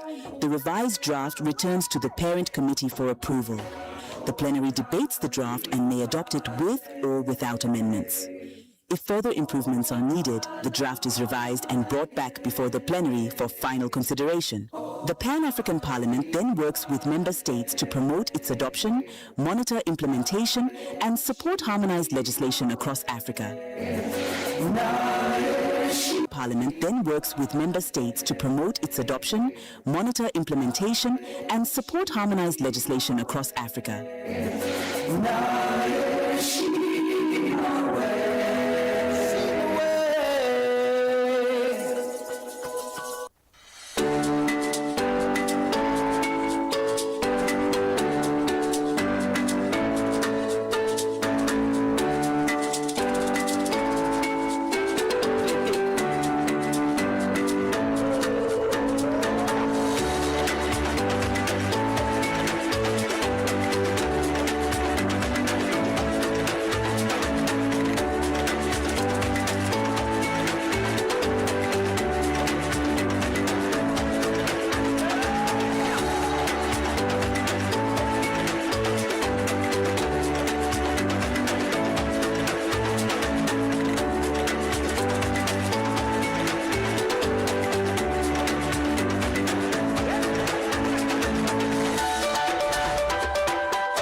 Today I am honored to be received by His Excellency, the President of the Pan-African Parliament. It was really a very good and important moment in the history of the Pan-African Parliament to elect His Excellency.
Union member states with a common legislative framework that they can adapt into their own national laws. It helps harmonize legally binding. Have you ever wondered how the Pan-African Parliament develops a model law? A model law is not legally binding, but it provides African Union member states with a common legislative framework that they can adapt into their own national laws. It helps harmonize laws across Africa and supports continental integration. The process begins with an idea. A proposal for a model law can come from the Pan-African Parliament itself, one of its members, a permanent committee, an African Union institution, civil society organizations, or even citizens and organizations from AU member states. The proposal is submitted to the Bureau of the Pan-African Parliament, which assigns it to the most relevant permanent committee, known as the Parent Committee. The Parent Committee then asks three important questions. Is there a need for common standards across Africa? Does the proposal align with African Union legal and policy frameworks? Does the Pan-African Parliament have the resources and expertise to develop it? If the answer is yes, the committee recommends that the plenary approve the development of the model law. Once approved, the drafting process begins. The Pan-African Parliament Secretariat leads the technical work supported by legal experts, researchers, and an advisory group made up of members of Parliament and subject matter experts. First, research is conducted to understand the issue and identify best practices from across Africa. Using this research, the drafting team prepares the first version of the model law. The draft is reviewed by the Parent Committee before being presented to the plenary for a first reading. After that, the draft is opened for public consultation.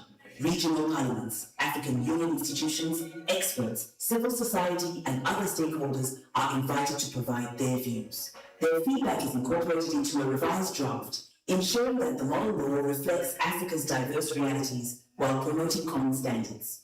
The revised draft returns to the Parent Committee for approval. The plenary debates the draft and may adopt it with or without amendments. If further improvements are needed, the draft is revised and brought back before the plenary for final consideration. The Pan-African Parliament then works with member states to promote its adoption, monitor implementation, and support harmonized legislation across Africa.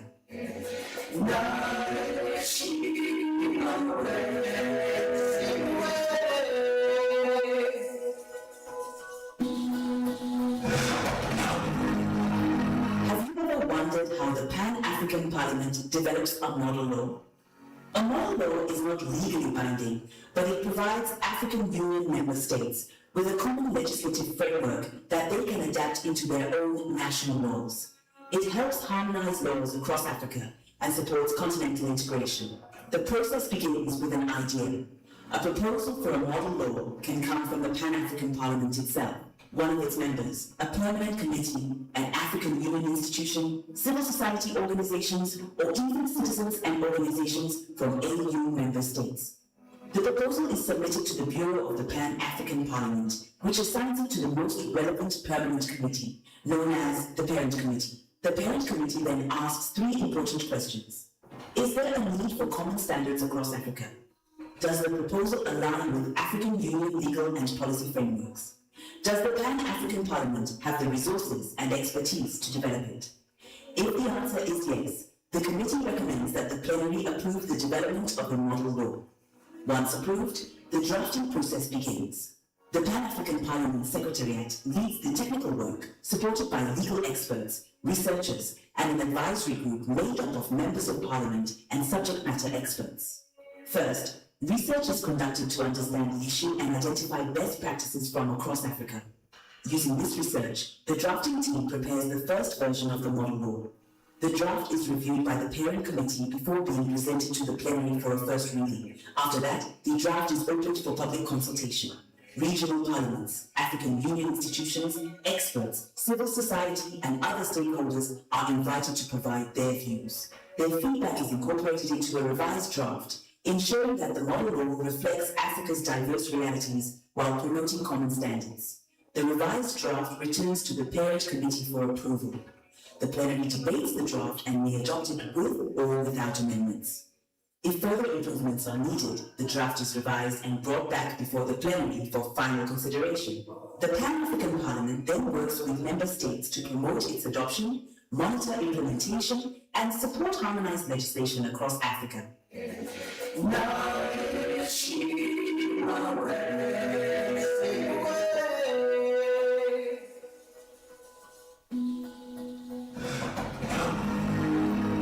you ever wondered how the Pan-African Parliament develops a model law?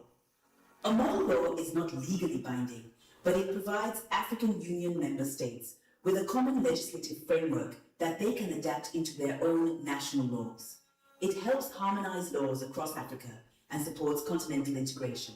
The process begins with an idea.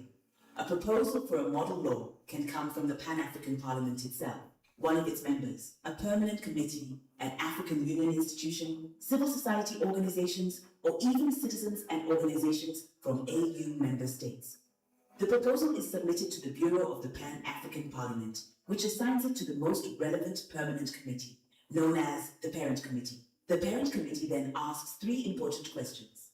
Is there a need for common standards across Africa?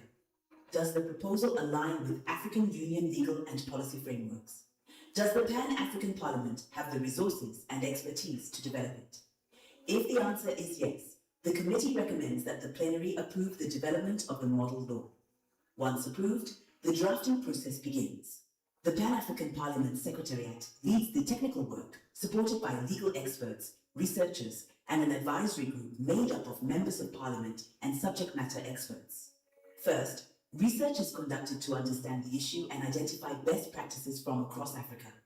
Using this research, the drafting team prepares the first version of the model law. The draft is reviewed by the Parent Committee before being presented to the plenary for a first reading.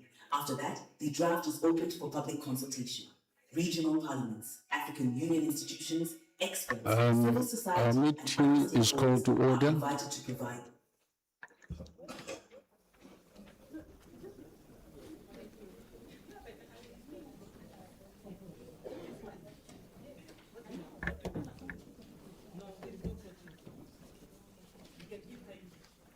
We proceed with session 5. Showcasing the history, functions, relevance, and achievements of PAP in continental governance framework.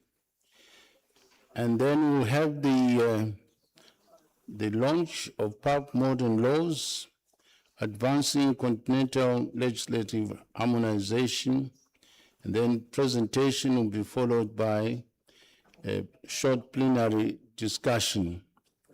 Now, the Pan-African Parliament has held legislative functions and the power to draft, deliberate on, and adopt modern laws for consideration and voluntary domestication by the national parliaments of the African Union member states. These modern laws represent a significant evolution of PAP's original advisory and consultative mandate towards a more substantive role in continental legal harmonization. The official launch of the PAP modern laws marks a milestone in the operationalization of this mandate and delivering concrete legislative tools that member states can put into immediate internal use. So I'll now call upon His Excellency, the President. Wait, where is the President?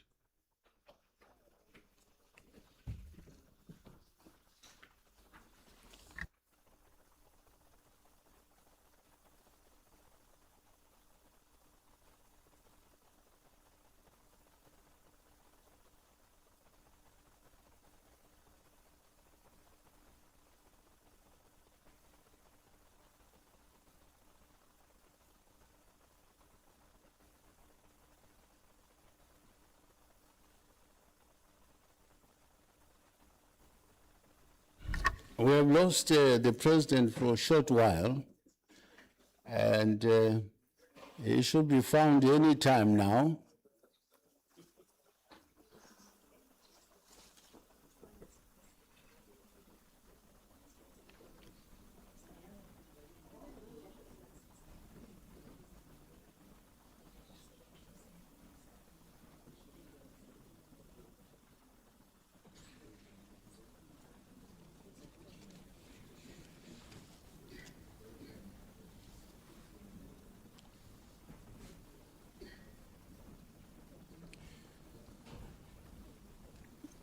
Welcome, Mr. President of PAP.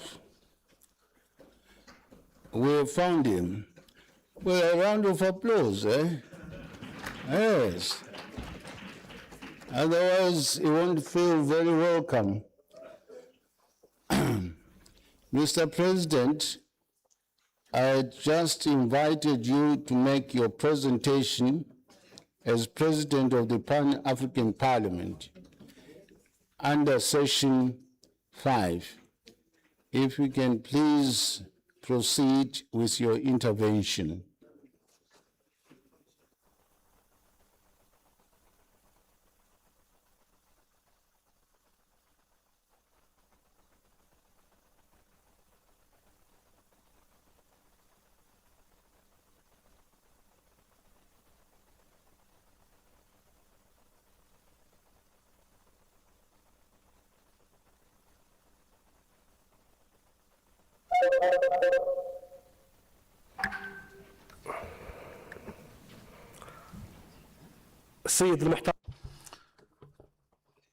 Honorable Chair of this Congress, Honorable Madinda, the Speaker of the Parliament of Zimbabwe, Honorable members of the Bureau of the Congress, members and honorable members of the Pan-African Bureau of the Pan-African Parliament, honorable members representing the institutions of the African Union, our partners in development, the experts, and the honorable participants of expertise, honorable representatives of the diplomatic corps, the assistants, and honorable members of the Pan-African Parliament, and as well as the respectful Madam Clark and her assistant secretariat, who are working to make this conference successful, members of the media and members of the civil society, honorable delegates, peace be upon you.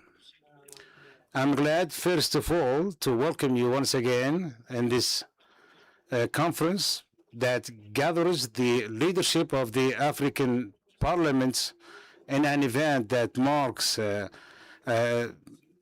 landmark for the march of the African parliamentary work on the continental level. This event is represented by this session, of which I had the honor to work on the launch of a very important three model laws that are important for the Pan-African Parliament work. This conference takes place in a time when we are looking forward into strengthening the integration and setting the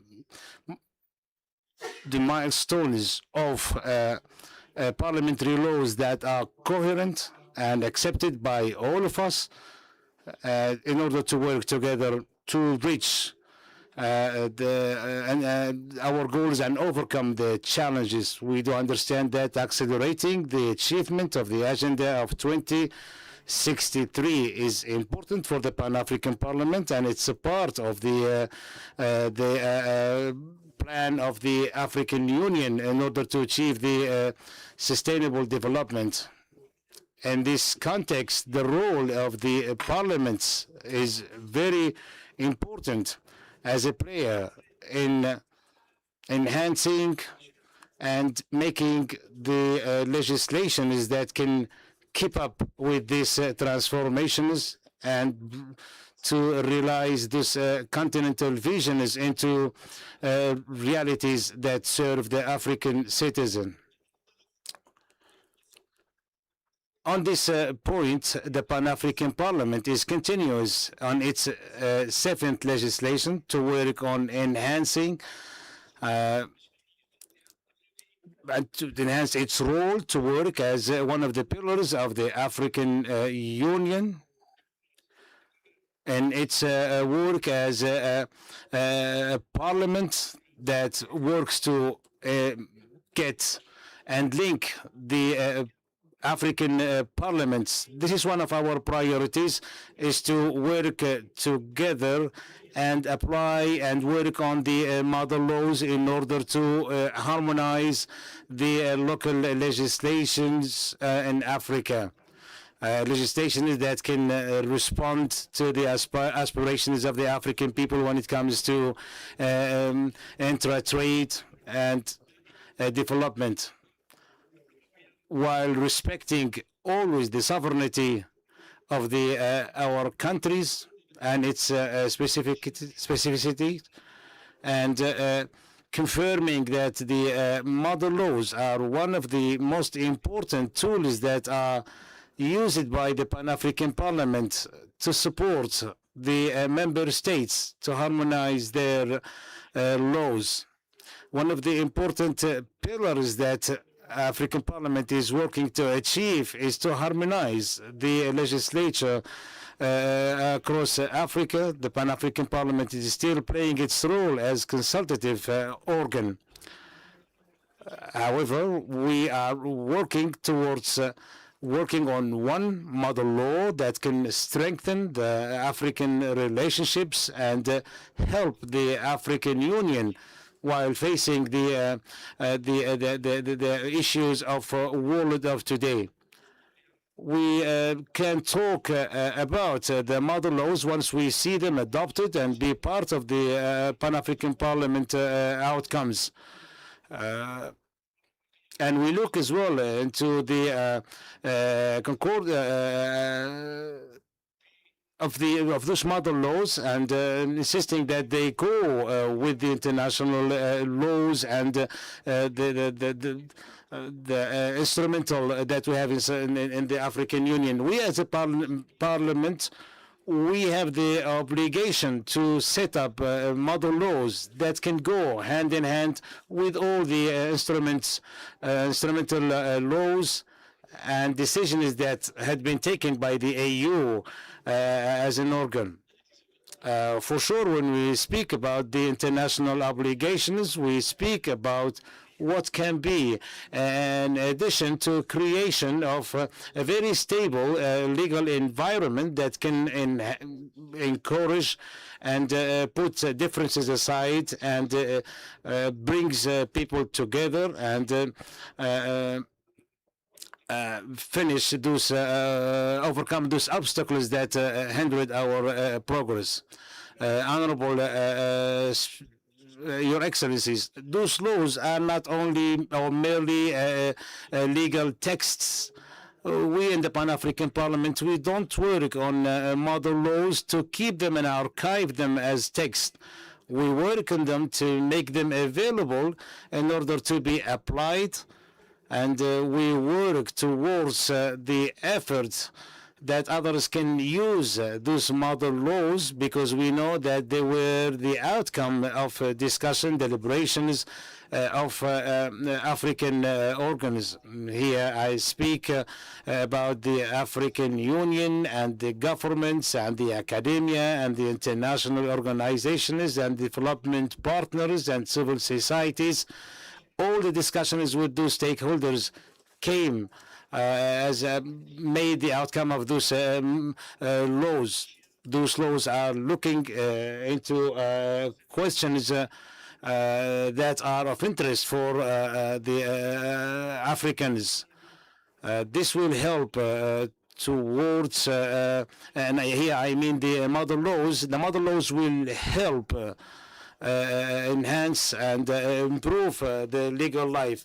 The mother law has its own cycle. It starts by discussion and getting the inputs and the opinions, and it takes into consideration all the elements that are related to work towards the production of a very strong mother law that goes to realizes its objective. The mother law goes as well to be applied by members, by ministers who had been part of this Pan-African Parliament. This mother law should be applied by all people who are in power in everywhere in Africa. We can use their expertise in order to enrich a mother law that can be more open and more progressive for Africa. Ladies and gentlemen, the diversity of the legal laws will enable the member states to benefit from those mother laws according to its necessities. Today, we are launching 3 legal mother laws that represent the interest of the African continent. First of all, equity and between women and men and youth, and the conservation of soil. Because we understand that the progress of Africa starts with a very strong legislation. In order to reach a very strong continent, we have to work on the legislation part in order to overcome all the challenges that hindered the progress of Africa. We should not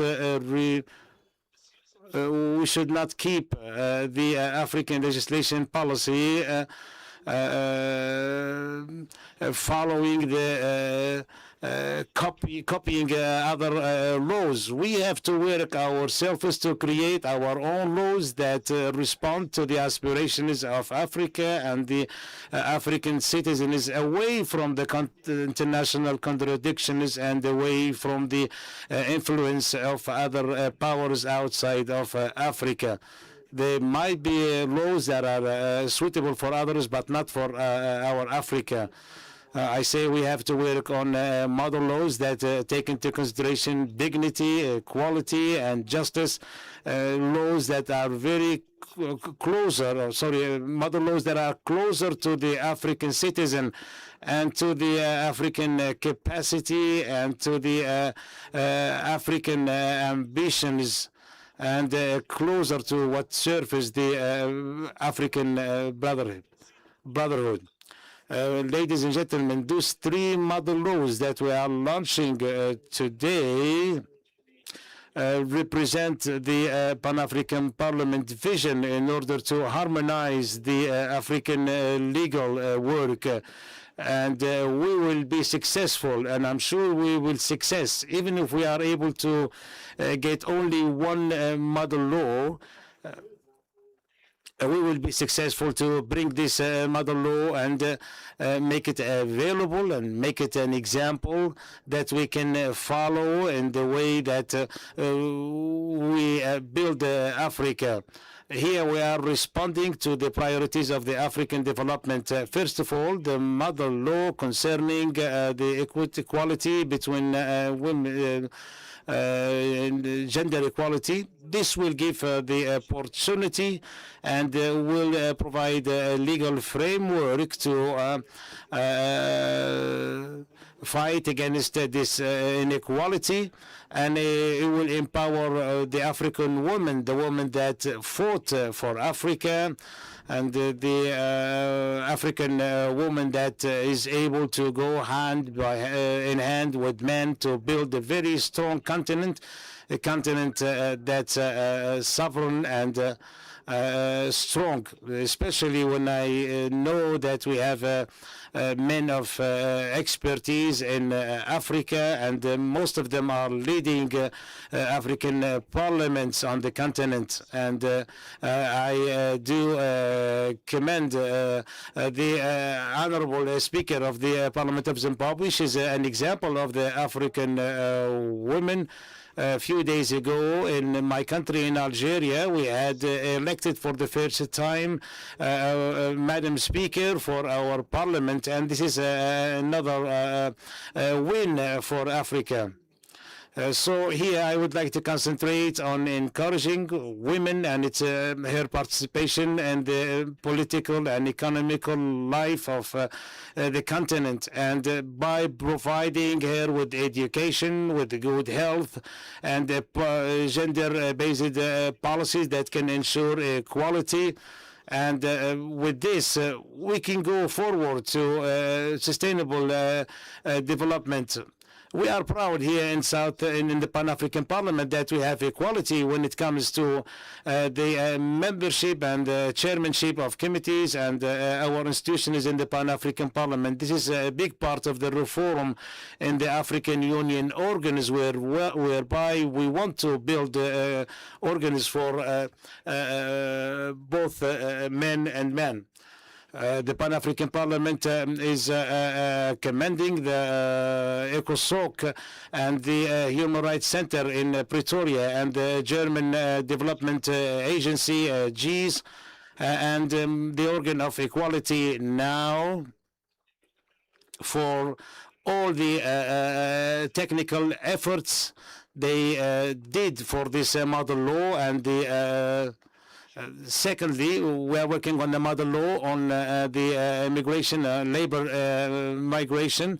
This model law will help the member states to work on their looking into issues of the labor migration and an orderly manner, and will help the application of the laws, taking into consideration the African Convention on Human Rights, and to deal humanely and in a fair manner to all African immigrants. We are working on a model law that can guide the member states to work and solve issues related to the immigration in a fair manner, whereby we can look into aspects of cooperation and giving chances to the African citizens by providing labor and organizing the intra-migration inside the continent with all the responsibilities concerning this issue. In this regard, I would like to confirm the importance of the respect of migration and the provision of giving the ability to African labor and manpower to work in all Africa. We in Africa, we have young people who are able and they can work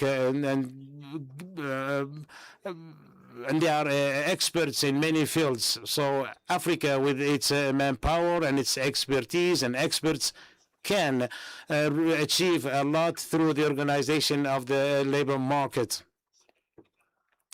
Honorable members, the respect of the migrant, the rights of the migrant workers and the fair distribution of wealth will help and the movement of labor inside our continents, and it will participate in our common development. In this occasion, the Pan-African Parliament would like to thank the World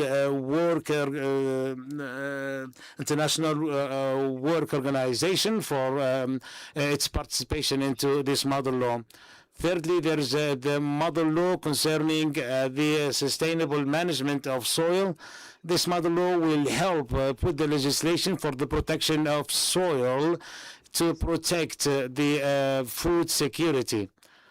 Honorable members, today the discussion in many international fora and the new vision on the international dealing is based on food security and food sovereignty.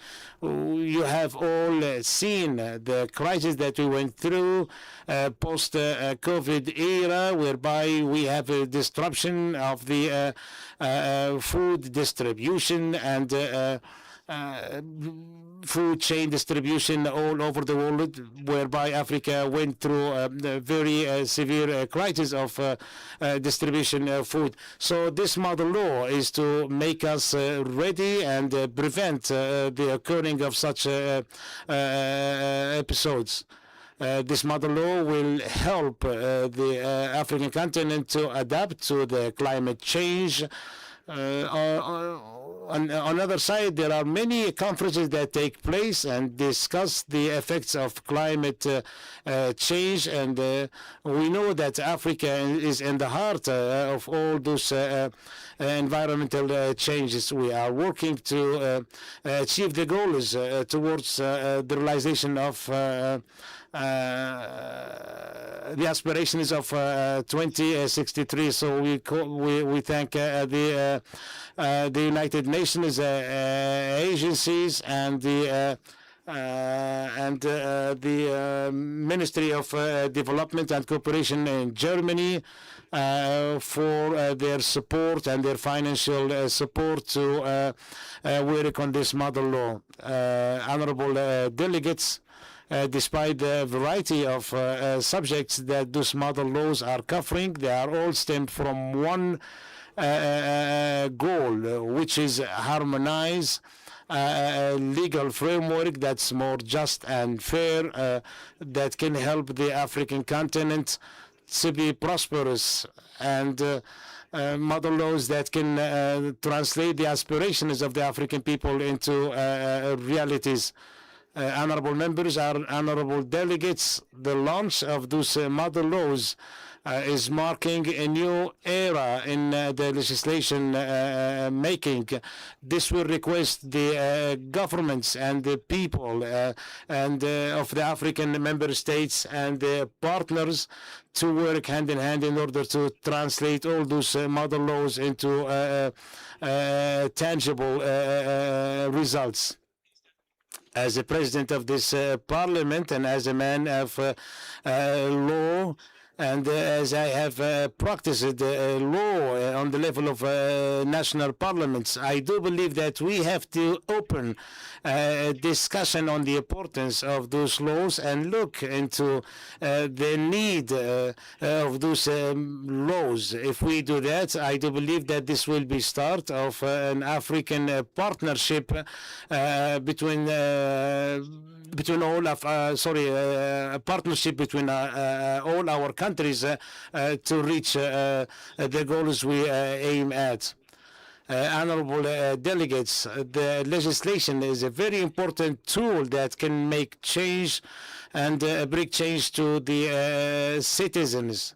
Therefore, the areas that are being covered by those model laws stems from the idea that we can make legislation that can bring about change in our continents, and we hope it becomes a start for us, and we request the African Union organs and the member states and the partners to work with us in order to transform those model laws into instruments that can bring change into the African citizen's life.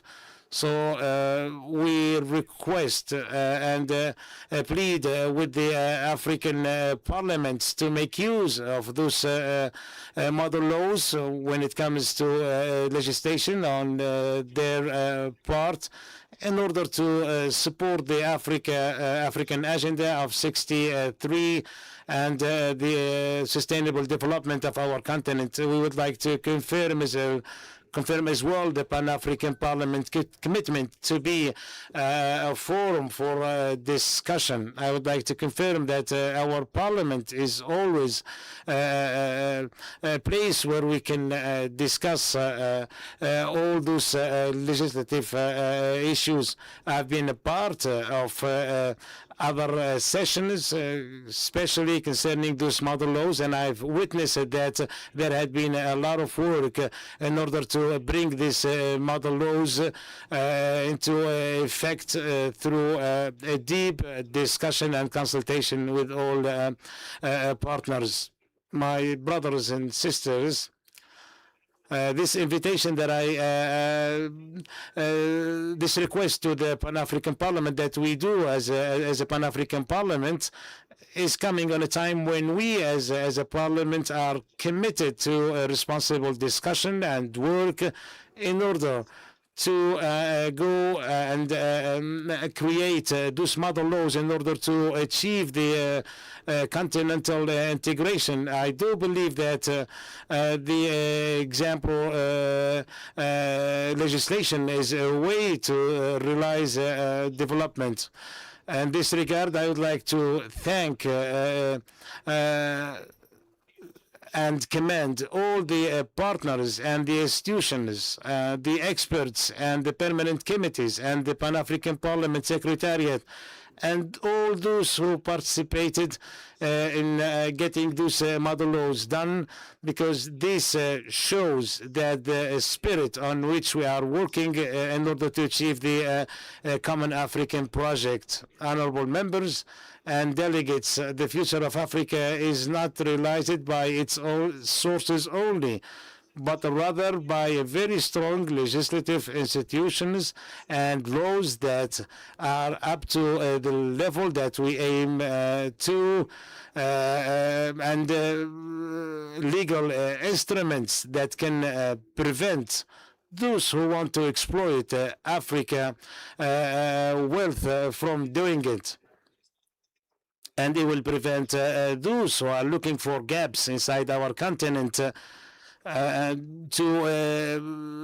achieve their very small agendas. This will prevent them from doing that. Africa is only built by strong legislation.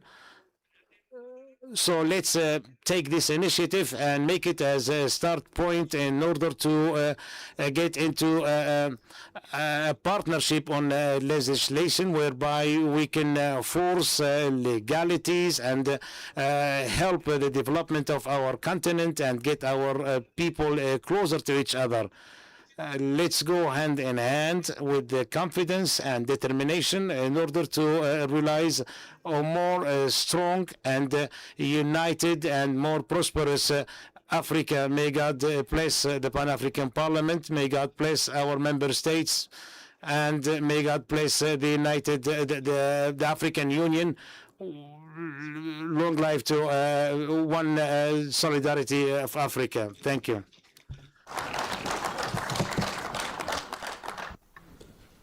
Well, another round of applause, please, for this passionate presentation. Our president believes very strongly that appropriate legislation is an instrument of socio-economic development. And the appeal, therefore, is that when we get back home in our parliaments, we should study these proposed modern laws and see how we can domesticate them in our legislative framework in our respective parliaments and countries. Now, I would like to call upon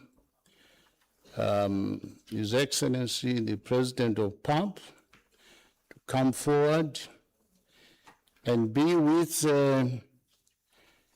Honorable Dao Miriam Gapala, who is one of those to assist us on modern law, on gender equality and equity.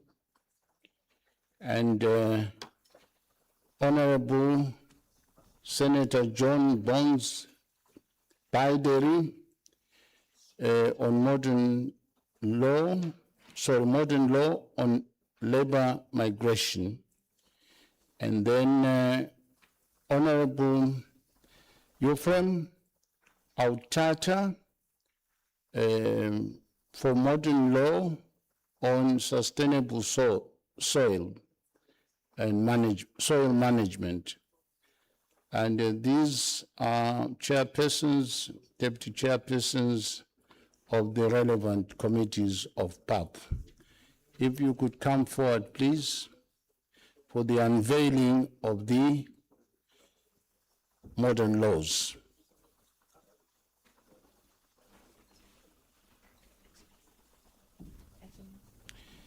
These will be joined by Dr.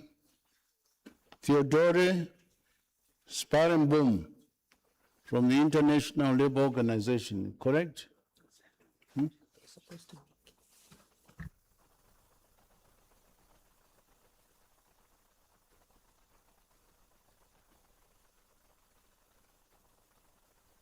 Now, each chairperson, please identify yourselves.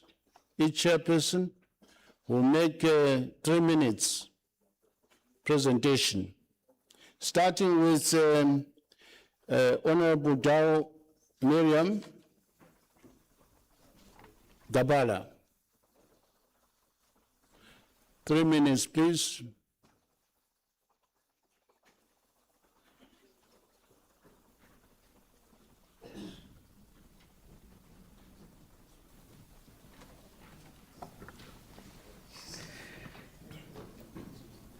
Merci, Monsieur le Président. Thank you, Mr. President. C'est un honneur pour moi de prendre la parole. It's a great honor for me to take the floor to present to you the African model law relating to equality of gender elaborated under the auspices of the Pan-African Parliament by the Permanent Committee for Gender Equality, Family, Youth, and people living with disabilities. Mr. President, this model law was born out of a simple result. Our continent has to work against discrimination in order to foster development. Nonetheless, these commitments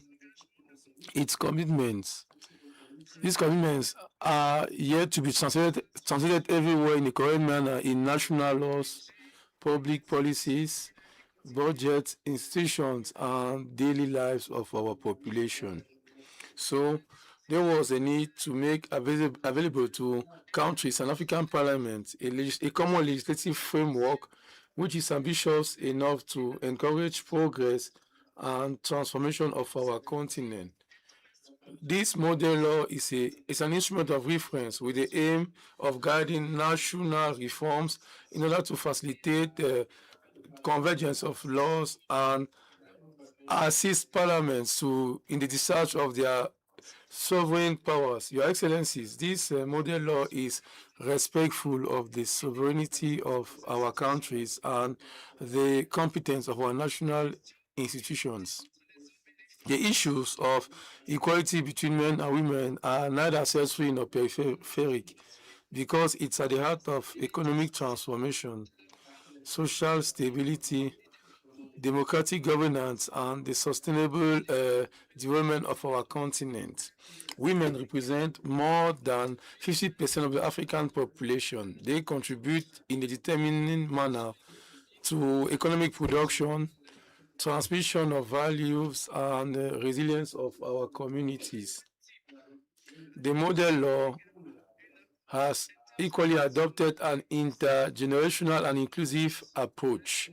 It takes into consideration the youth, which are the backbone of the continent, and equal people living with disabilities who generally meet obstacles when it comes to their full participation to the social, economic, and political life.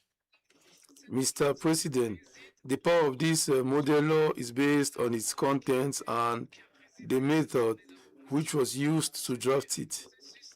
It was an African process which was inclusive and participatory. Consultations were carried out in the 5 regions of the continent. They associated members of parliament, government representatives, institutions of the African Union, legal experts, women and youth organizations, representatives of physically disabled persons, and organizations of civil society. This law is neither a report of experts or a simple political declaration. It's the result of a real parliamentary process at the continental level. It was conceived by Africans with African institutions based on African realities in order to respond to the challenges of the development of Africa. The model law is not related to the principle of equality and equity. It organizes the legal, institutional, and economical and budgetary conditions which are going to enable to make this equality effective. Its content can be divided into 6. The first pillar concerns the fundamental principle, equality before the law, human dignity, non-discrimination, equality of opportunities, inclusion, and the responsibility of public authorities. It asserts the equality in dignity, the equality of rights and opportunities. Equity recognizes that in order to attain a real equality, it might be necessary to adopt measures adopted in order to correct some historic social and institutional disadvantages. The second pillar on governance, representation and decision making. It urges states to encourage a more equitable participation of women and men in parliaments, governments, local authorities, administrations, legal institutions, security services, public corporations, and other decision-making organs. The objective here is not just for the fun of it. It has to do with an effective participation of women and youths, enabling to really contribute to decisions and to exert their responsibility. A third pillar concerns the economic empowerment. The model law asserts the equality of access to employment, professional training, entrepreneurship, finance, public contracts, technology, access to land, access to property, and other productive resources. It equally ensures the principle of an equal salary for an equal work done. The fourth pillar covers the social fundamental rights, notably education, health, social protection, housing, cultural science, technology, and access to information. A particular attention is laid on this law, on girl education, maternal health, and to people in the informal sector, those in the rural zones and categories which are particularly exposed to poverty and exclusion. The fifth pillar has to do with prevention and elimination of discriminations on gender-based violence and other nefarious practices. The law notably takes into consideration physical violence, psychological, economic, domestic, school, professional violence, and digital and political violence. It equally covers the traffic in human beings, forced marriage of children, female genital mutilation, and other practices which have a negative impact on the dignity, health, and the future of people. It is not limited to repression. It equally organizes prevention, protection, assistance, and assistance of victims, and also open the path to reparation. The sixth pillar concerns institutions, budgets, data, and accountability. The model law on gender equality calls for the implementation of national mechanisms which are clearly defined and having enough resources. It equally deals with budget related to gender, the definition of measurable indicators, evaluation of public policies, and parliamentary oversight. Your Excellencies, distinguished President, this model law is not directly applicable in countries.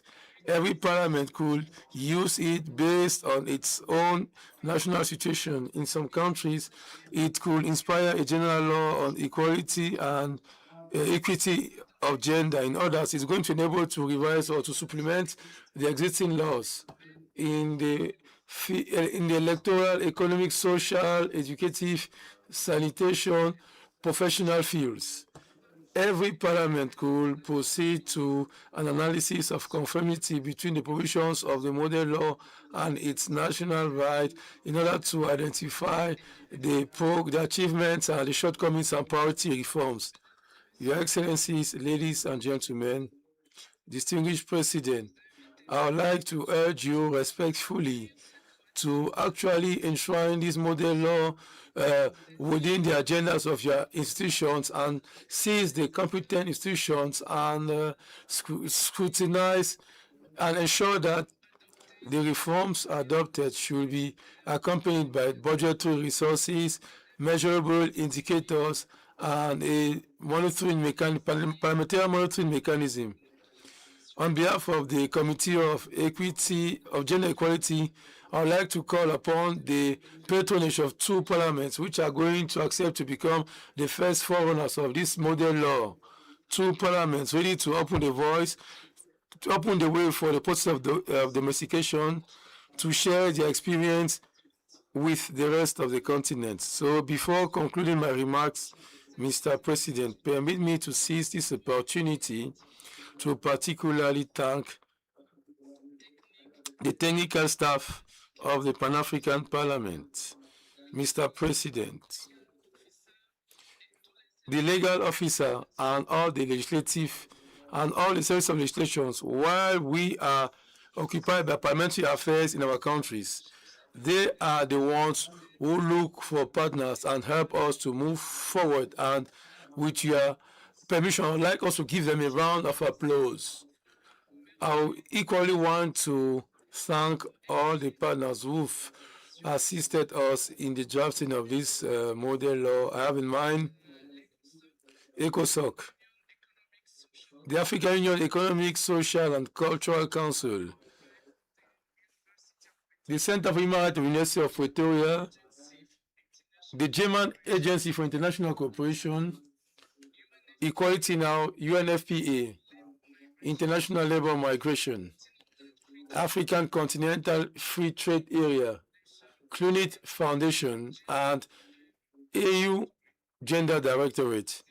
Mr. President, permit me to conclude by requesting that we should make equality and equity a better method of government, a democratic requirement, and an accelerator of African development when it comes to the expectations of the objectives of Agenda 2063, that is the Africa that we want. I thank you very much. Thank you very much.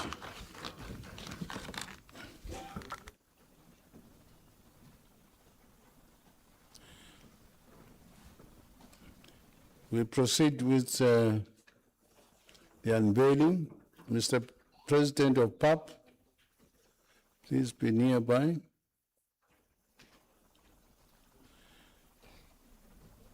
And those who will assist in the unpacking and unveiling,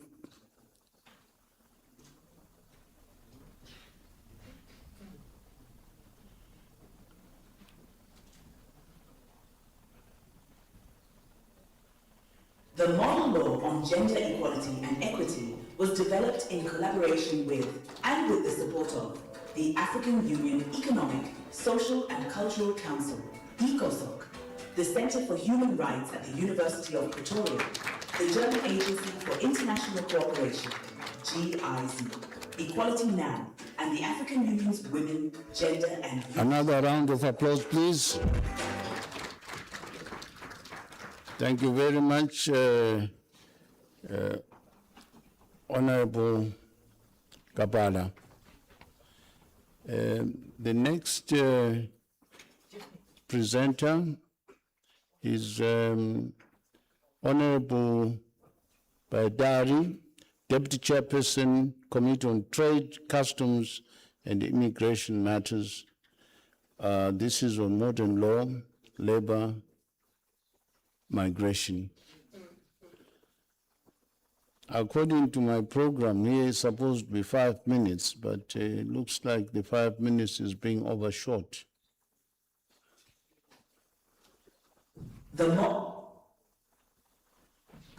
Please proceed.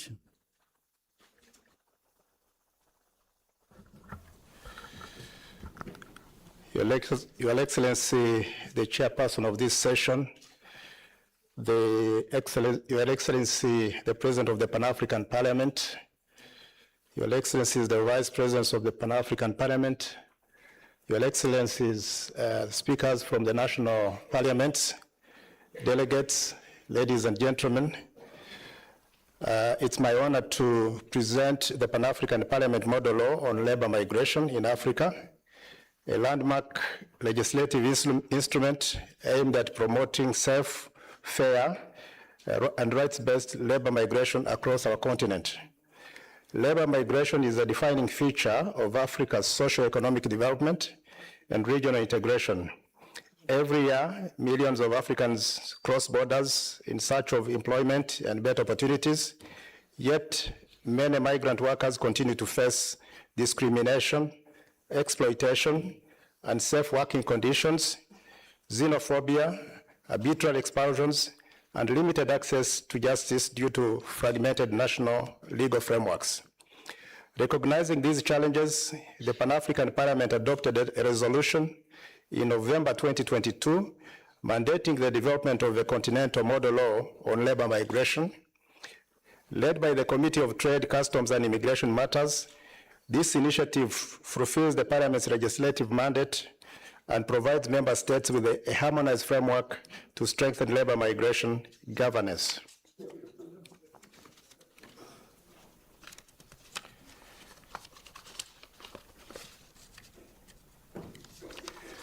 The formulation of the model law was highly consultative and evidence-based. It benefited from the technical support of the International Labour Organization and valuable contributions from the African Union Commission, the International Organization for Migration, regional economic communities, legal experts, academia, civil society, and other stakeholders.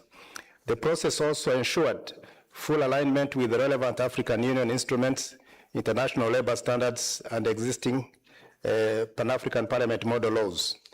The overarching objective of the model law is to assist member states in developing legislation and guarantees safe, orderly, and regular labor migration while protecting the rights of migrant workers.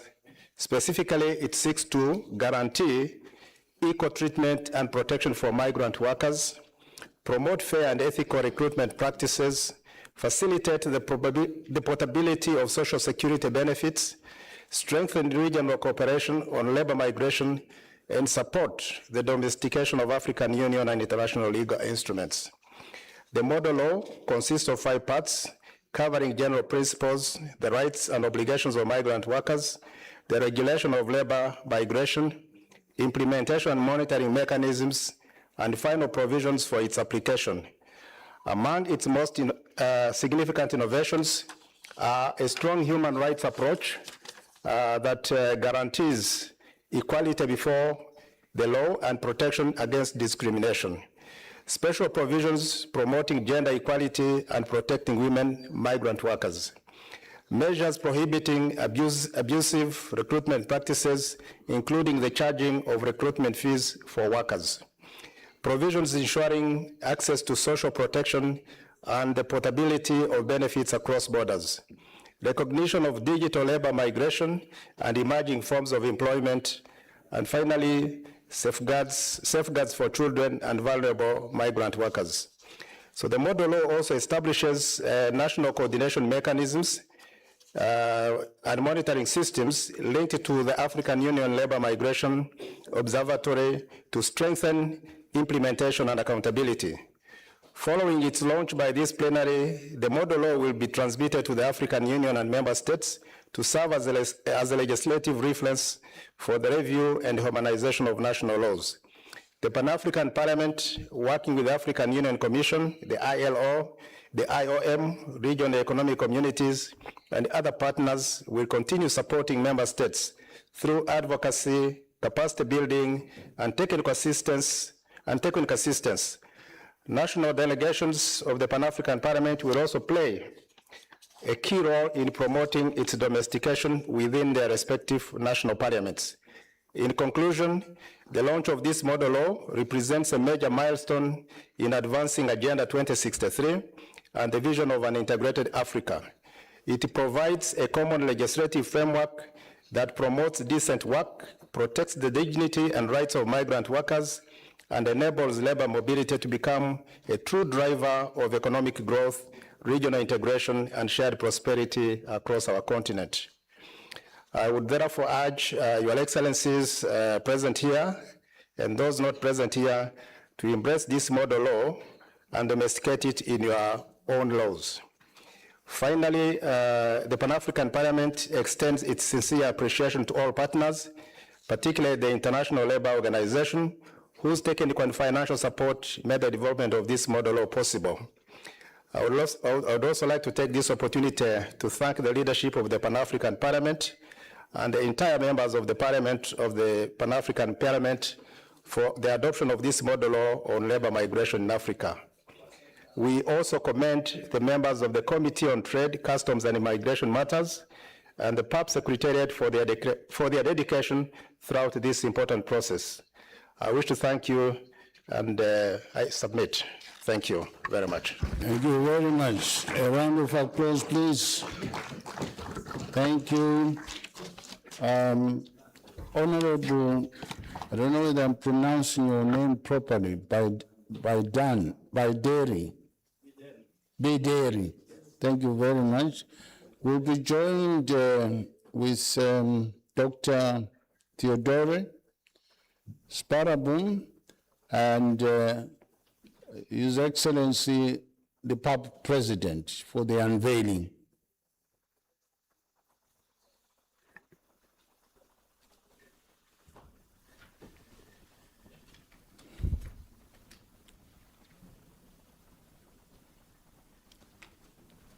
The model law on labor migration was developed in collaboration with the International Labour Organization, with technical support from the International Organization for Migration, IOM, and the African Union Department of Health, Humanitarian Affairs and Social Development, HHS.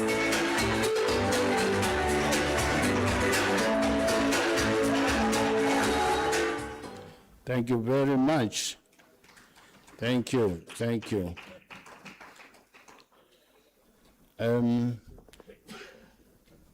May I call upon Honorable Euphrem Autata, Deputy Chairperson, Committee on Rural Economy, Agriculture, Environment, and Natural Resources, with a presentation on a modern law on sustainable soil management.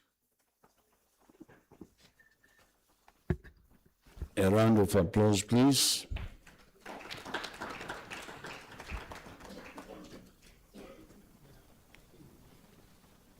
Please proceed.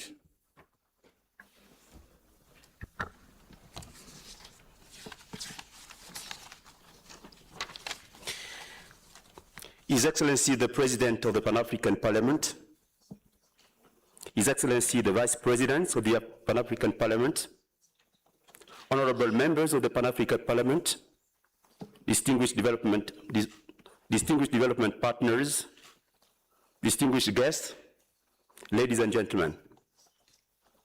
It's a great honor and a privilege to address you today on the occasion of the official launch of Pan-African Parliament Model Law on Sustainable Soil Management in Africa.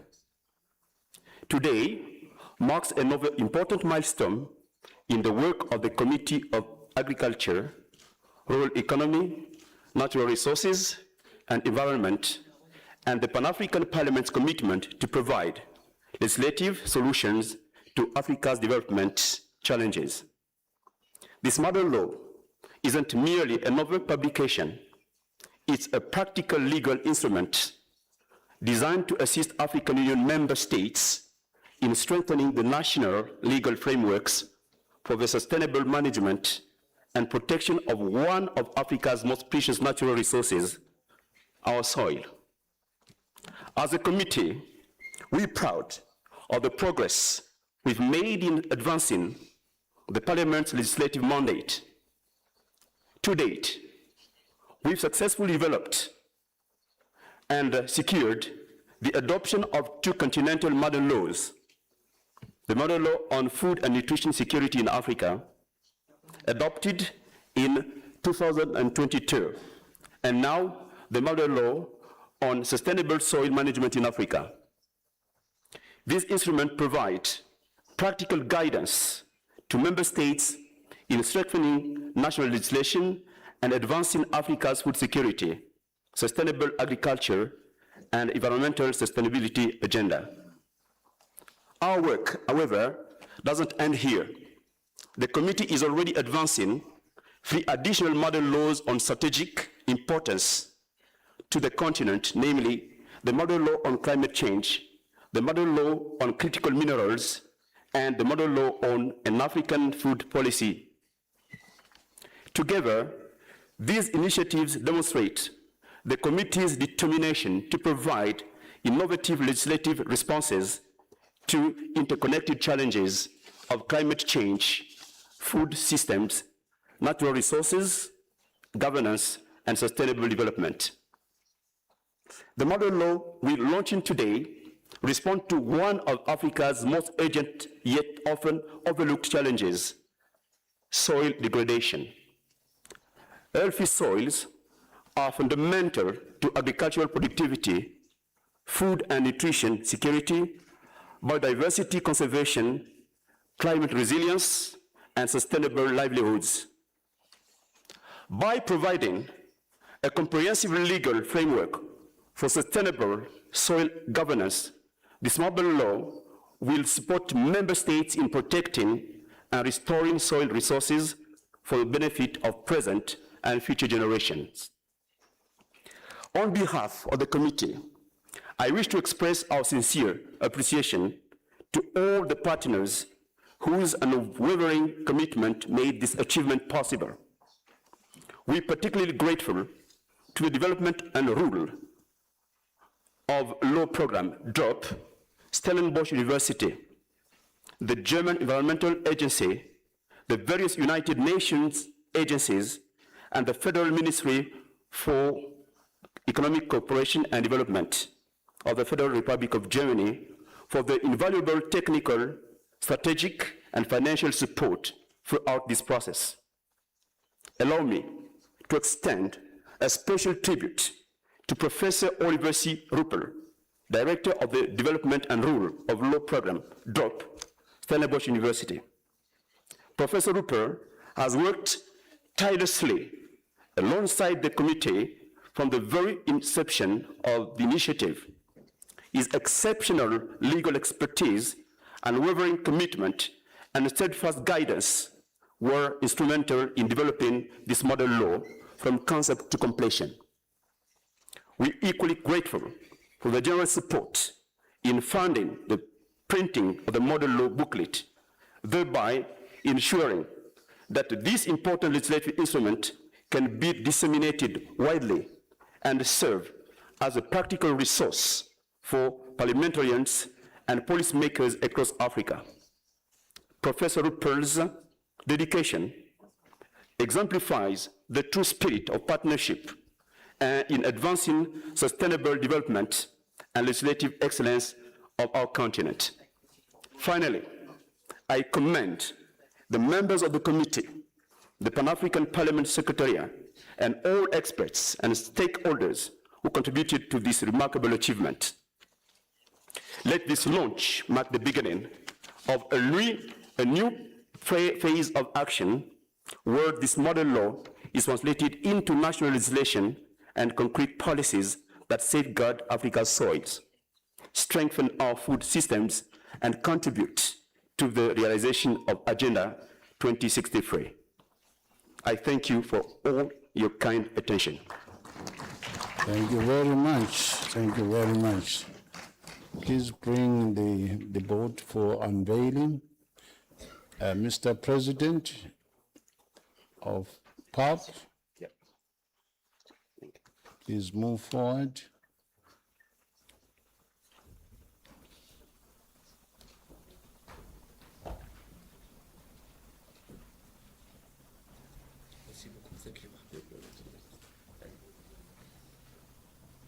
You may proceed now with the unveiling. The model law on soil management in Africa was developed in cooperation with the Development and Rule of Law Program, DROP, Stellenbosch University, and the German Environment Agency, with the strategic assistance of various United Nations agencies, and the financial support of the Federal Ministry for Economic Cooperation and Development of the Federal Republic of Germany.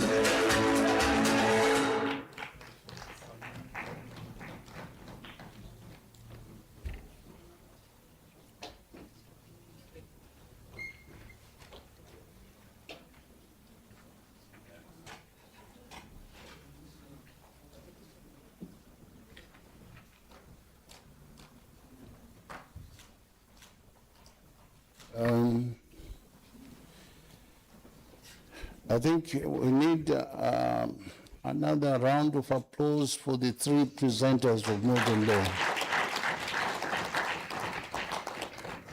It's definitely an outstanding leapfrog towards our legislative exercise in our national parliaments.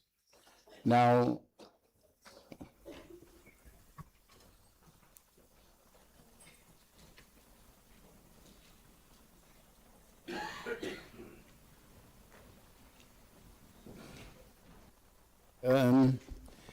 I think, Mr. President of PAP, we have received this document on the modern law on soil management in Africa.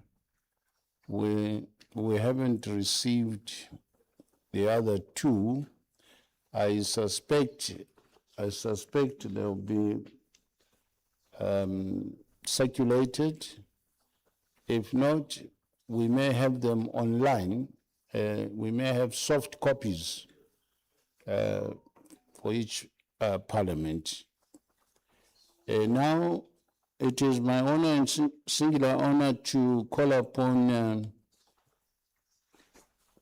the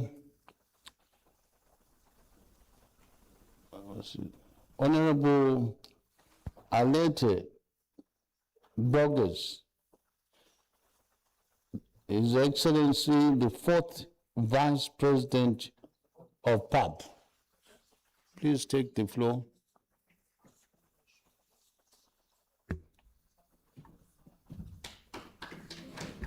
Yes.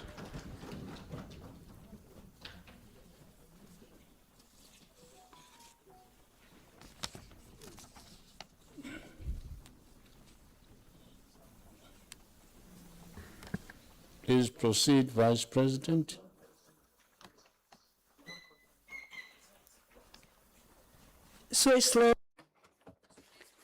Your Excellency, Chair of the Conference, Your Excellency Dr. Fateh Boutbit, President of the Pan-African Parliament, Your Excellencies, Presidents of National and Regional Speakers of national and regional parliaments, distinguished guests, ladies and gentlemen, all protocol duly observed.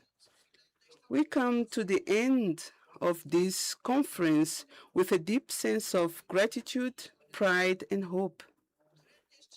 Over the past 2 days, we have not merely gathered to fulfill a program of work. We have been united by a common vision, a stronger, more integrated, and more prosperous Africa better able to respond to the legitimate aspiration of its people through parliamentary diplomacy and the realization of Agenda 2063. On behalf of the Bureau of the Pan-African Parliament, allow me to express our most sincere gratitude to each of the speakers of the national and regional parliaments for your presence, for the high standard of your contributions, for the spirit of dialogue, and for the commitment you have shown to the future of our continent. The discussions held here about the different subjects have demonstrated that Africa has both the capacity and the determination to find African solutions to African problems.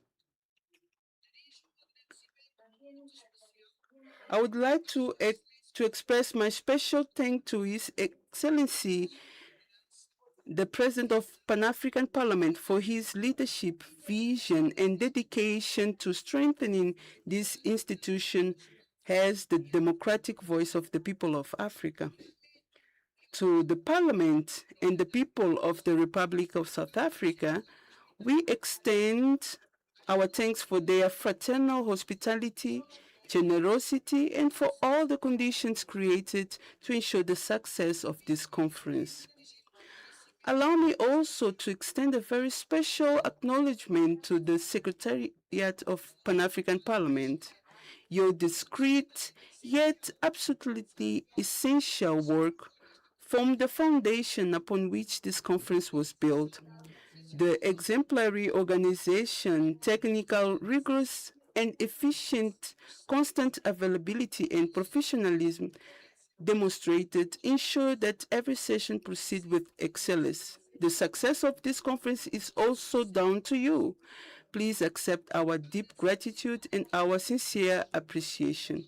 We would also like to thank moderators, rapporteurs, interpreters, protocol, communication, security, logistic, technical support, as well as all those who contributed with dedication and spirit of service to the success of this meeting. Your Excellencies, as you return to your countries, take with you a deeper understanding of the Pan-African Parliament, its mandate, the relevance of its work, its legislative instruments such as model laws, and the growing role it plays in the integration and governance of our continent.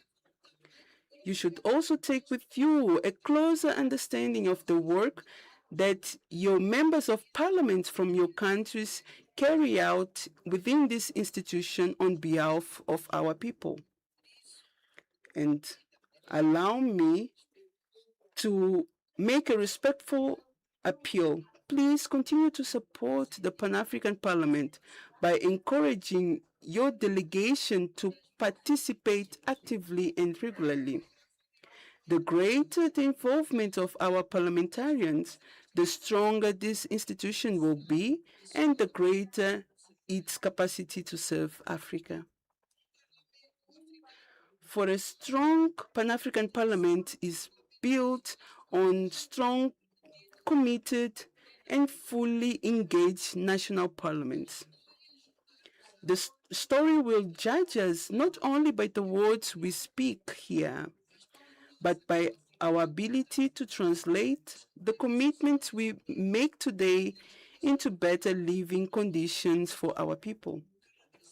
May we return to our countries inspired, united, and determined to continue writing together a new chapter in the African integration. Thank you very much for your trust, for your friendship, for your commitment to Africa. May God bless our parliament. May God bless the Pan-African Parliament. And may God bless Africa. Thank you for your attention.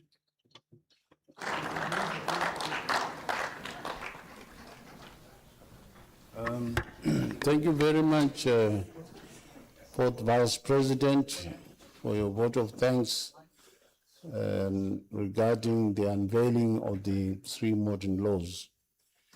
It is my singular honor now to call upon His Excellency Honorable Senu to present to us the communique.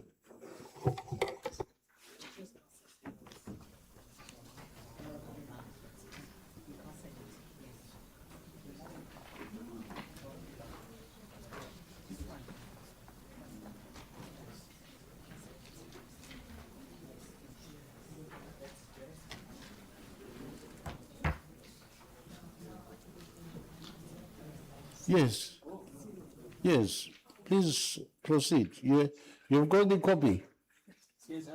Please proceed. Your Excellency, Dr. Fateh Boutbik, the President of Pan-African Parliament, Your Excellency, the President of the Conference, Honorable Vice Presidents of the Pan-African Parliament and of the Conference, Honorable Speakers and Deputy Speakers, members of the Pan-African Parliament present, the Secretariat, I have the honor to present to you the Johannesburg Declaration of the 2026 Annual Conference of Speakers of National and Regional Parliaments, Pan-African Parliament, here at Midrand, Johannesburg, Republic of South Africa, which took place from 31st of July to 1st of August 2026. And under the theme, the role of parliamentary diplomats in strengthening relations with national and regional parliaments and contributing to the achievement of the objectives of Agenda 2026. With your permission, Honorable President, let's go to page 2. Let me skip the preamble, as I'm sure every one of you has the paper. Hereby adopt the Johannesburg Declaration, our shared vision. We reaffirm our unwavering commitment to an integrated, prosperous, peaceful, and democratic Africa, driven by its own citizens and representing a dynamic force in the global arena. We affirm that the success of the Agenda 2063 depends upon strong, accountable, and effective parliamentary institutions capable of translating continental aspirations into national laws, budgets, oversight, and public policy. We therefore declare parliamentary diplomats to be one of the principal pillars for advancing Africa's political and economic integration as well as sustainable development. Strengthening the Pan-African Parliament. We reaffirm that the Pan-African Parliament remains the apex continental parliamentary institution and should be progressively strengthened to discharge its mandate effectively. Accordingly, we support the continued institutional strengthening of the Pan-African Parliament, encourage all African Union member states that have not yet done so to ratify the Malabo Protocol, reaffirm the long-term aspiration of progressively transforming the Pan-African Parliament into a continental legislative institution in accordance with the Constitutive Act and the relevant African Union legal instrument, call for greater implementation of resolutions adopted by the Pan-African Parliament by member states and African Union organs, encourage deeper collaboration between the Pan-African Parliament, national parliaments, and regional parliamentary assemblies. Sustainable financing of the Pan-African Parliament. Recognizing that effective parliamentary diplomacy requires adequate institutional capacity, we call upon the African Union policy organs to progressively restore and enhance the operational budget of the Pan-African Parliament, ensure predictable and sustainable financing for parliamentary oversight missions, election observation, fact-finding visits, conflict mediation initiatives, committee work, and parliamentary diplomacy. Strengthen the Secretariat of the Pan-African Parliament through adequate staffing and modern institutional systems, and provide sufficient resources to enable the Pan-African Parliament to fulfill its continental mandate effectively. Institutionalizing the Conference of Speakers. recognizing the strategic importance of the annual Conference of Speakers, we resolve to institutionalize it as a critical important continental forum for parliamentary dialogue. Accordingly, the conference shall serve as the highest consultative platform between the Pan-African Parliament and the national and regional parliaments to provide strategic guidance on parliamentary cooperation, review continental implementation of Agenda 2063, promote legislative harmonization across Africa, and adopt practical recommendations for consideration by African Union policy organs. Parliamentary Network for Africa. We resolve to establish a stronger continental parliamentary network to promote cooperation on matters of strategic importance. These networks shall facilitate knowledge sharing, legislative cooperation, and coordinated parliamentary action. Implementing Agenda 2063. We commit ourselves to aligning national legislation with Agenda 2063, strengthening parliamentary oversight of Agenda 2063 implementation, promoting annual parliamentary reporting on progress, harmonizing laws that facilitate regional integration, accelerating implementation of the African Continental Free Trade Area, promoting industrialization and value addition, supporting responsible exploitation of Africa's critical minerals, and strengthening public accountability and fiscal transparency.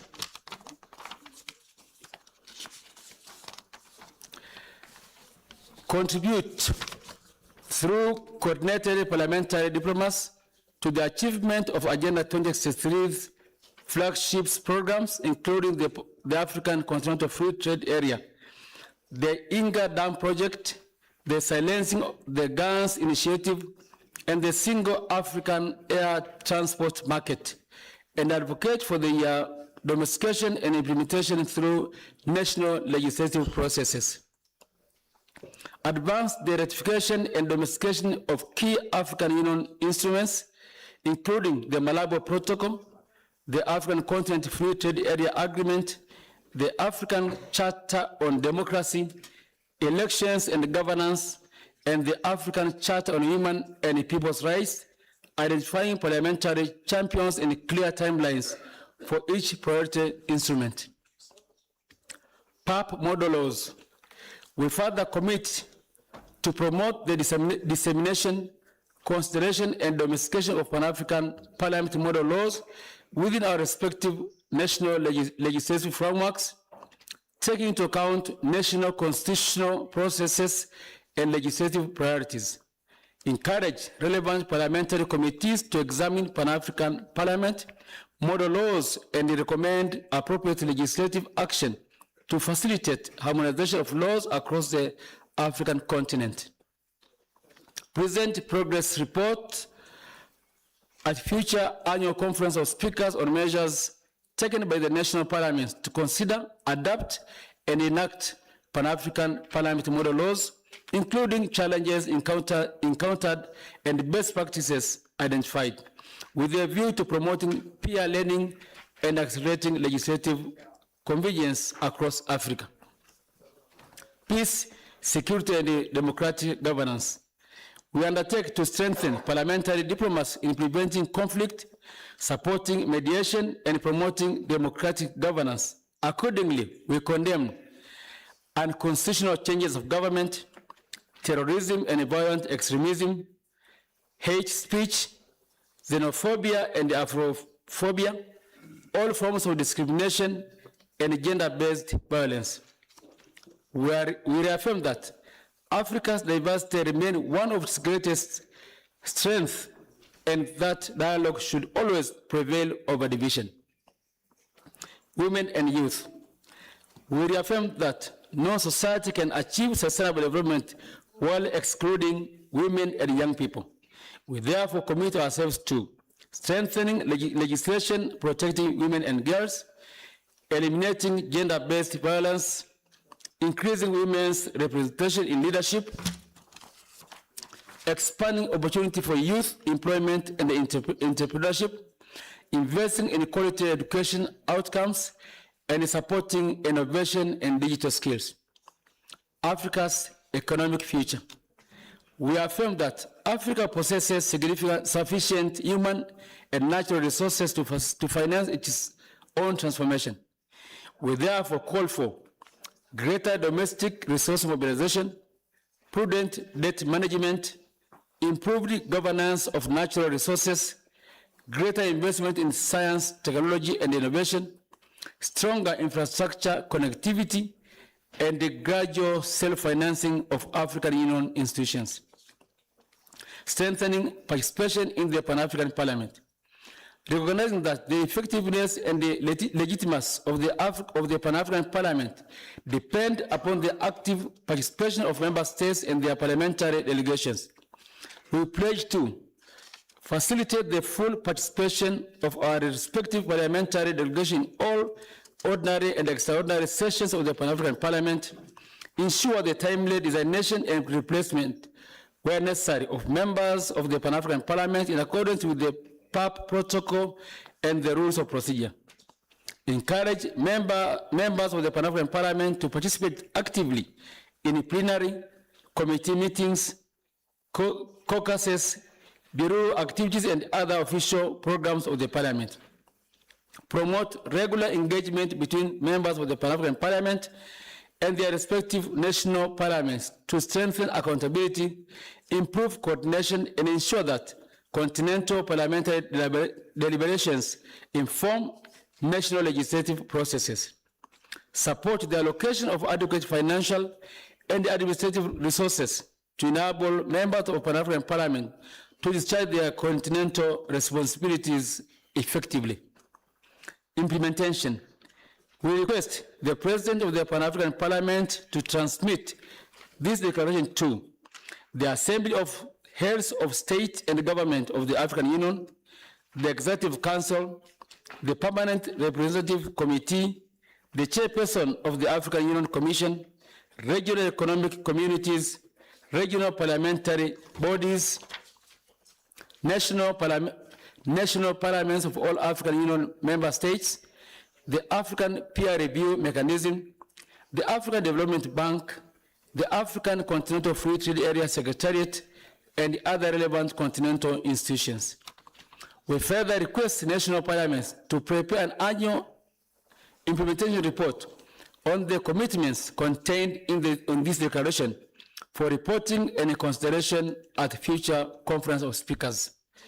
The conference further requests the Pan-African Parliament Secretariat to establish a voluntary monitoring framework to compile annual report on the dissemination and domestication of Pan-African Parliament model laws by member states, maintain a continental register of legislative measures adopted pursuant to Pan-African Parliament model laws, report annually on member states' participation in sessions and activities of the Pan-African Parliament, and submit a consolidated implementation report to each annual Conference of Speakers, highlighting progress, emerging challenges, and recommendations for further action.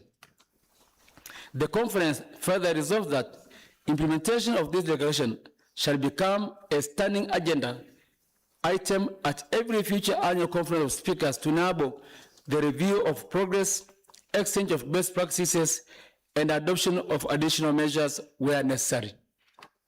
Appreciation.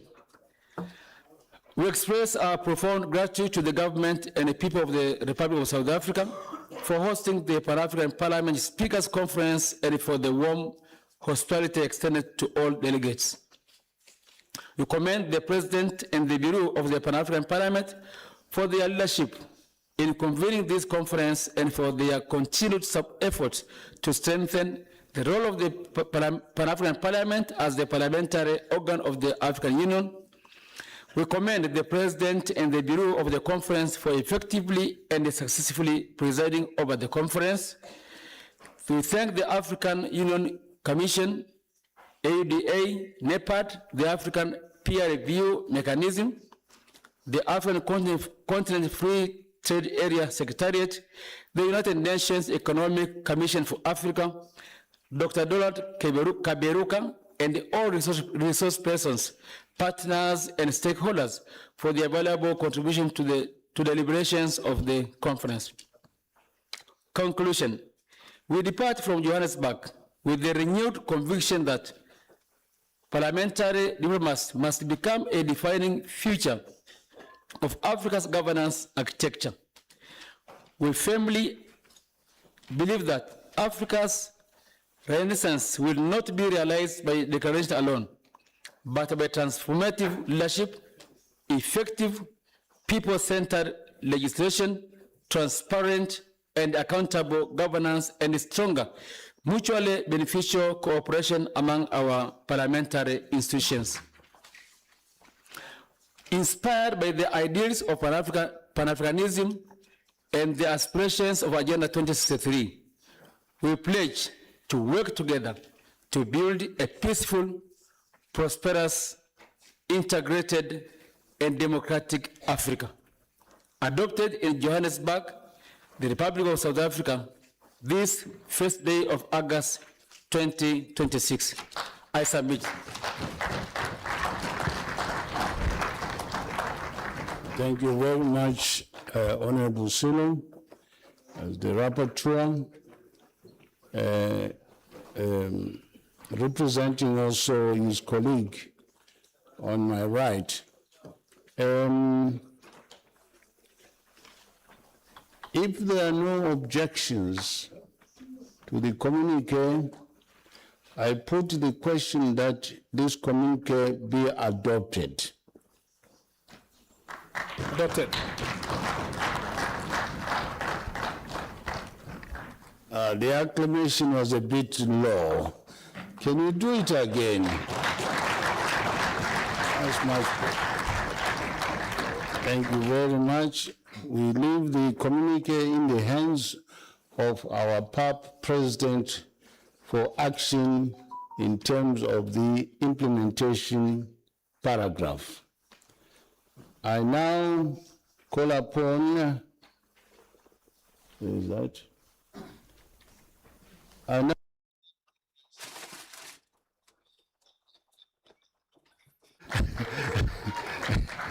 I now call upon myself to make a few remarks before I call upon our president of PAP for the closing remarks.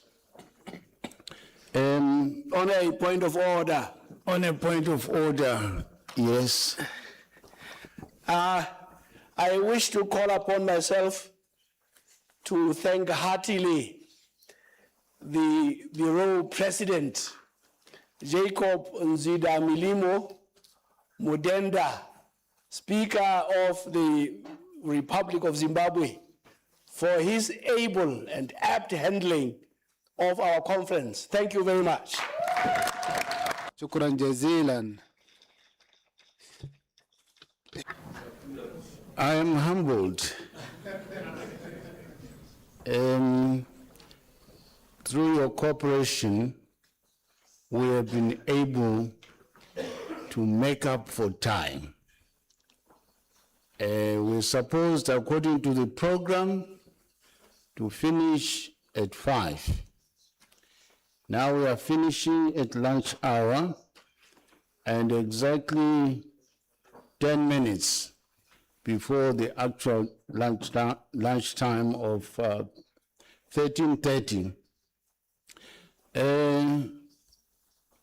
Honorable speakers, deputy speakers, through the PAP president, let me thank the bureau of this conference, which was accepted by this assembly. I want to believe that we have tried our best to run this conference of speakers to the best of our ability. I want to say congratulations to the Bureau.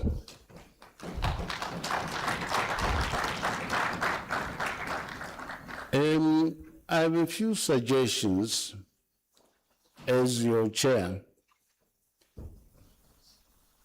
have made very profound statements, suggestions, recommendations on how to strengthen the role of the speakers vis-a-vis their association with the Pan-African Parliament through their national parliaments. Now, one important issue that came out was the question of implementation. One of the speakers said, less speeches, more concrete results. These concrete results can only come if we have a clear monitoring and evaluation matrix. I'm going to suggest to the PAP presidents that instead of us meeting only once a year and we go into a lull, perhaps we may think of meeting twice so that we can evaluate what we have agreed upon to ensure that there are less speeches and more concrete results. The third issue that I would like to share with you, honorable members, distinguished guests, is the revelation by Dr. Kabareka. When he said to us that the AU is 90% funded by donors, this is a frightening statement because it speaks to the heart of the sovereignty and moral integrity of the African Union. In that regard, I would plead with colleagues that we carry back the message that our national parliaments must come up with robust financial allocations that will be directed to the AU through our executives, so that we get out of this dependence syndrome. It is really, I feel very ashamed. I feel very ashamed, and I'm sure you do, that the founders of this organization, they founded it without borrowing money from anyone in 1963. And that spirit of independence financially gives authority and respect to such a colossal organization of 54 countries. The fourth observation I want to share with you is that the Malabo Protocol. Point of order, Mr. President. Sorry? It's 55 countries, not 54. Pardon? 55 countries we have. 5. Only 5.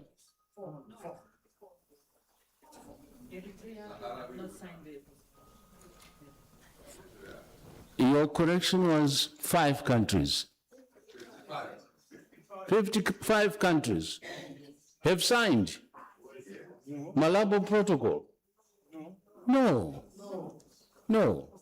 15 have signed and deposited the instruments of the protocol with the Commission. That's what I was trying to say. I withdraw, Your Excellency. You withdraw. Thank you very much,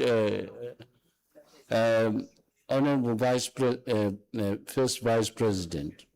So, if only 15 have done so when the required number is 28, it means the reservations that have been given by the various national parliaments then will need to be looked into.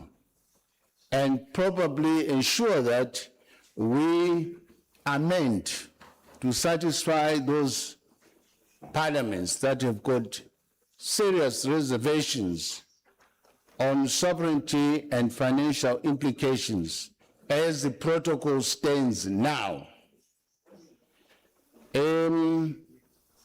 Number 5, my observation is that the passion that was demonstrated by our PAP president needs not to be lost in terms of domesticating the modern laws that we launched today. It is my appeal to fellow speakers, deputy speakers, and heads of delegation that when we get back home, we should look into this matter as a matter of course, so that our PAP president is satisfied that his message that the law must be an instrument of socio-economic development is indeed appreciated by all of us. And finally, number 6, the president of PAP, if you may allow me, the AU summit has agreed that Agenda 2063 should be reviewed every 10 years. I think we members of parliament and our parliaments must come up with a similar template so that we review every 10 years how we are performing in terms of translating the Africa Agenda 2063 into concrete, tangible results, so that that agenda does not remain accepted in theory, but also in practice. As a whole, may I take this opportunity to thank you for electing me to be the president of the Conference of Speakers. I so submit. Thank you. May I humbly call now our distinguished PAP president to close this assembly. Your Excellency,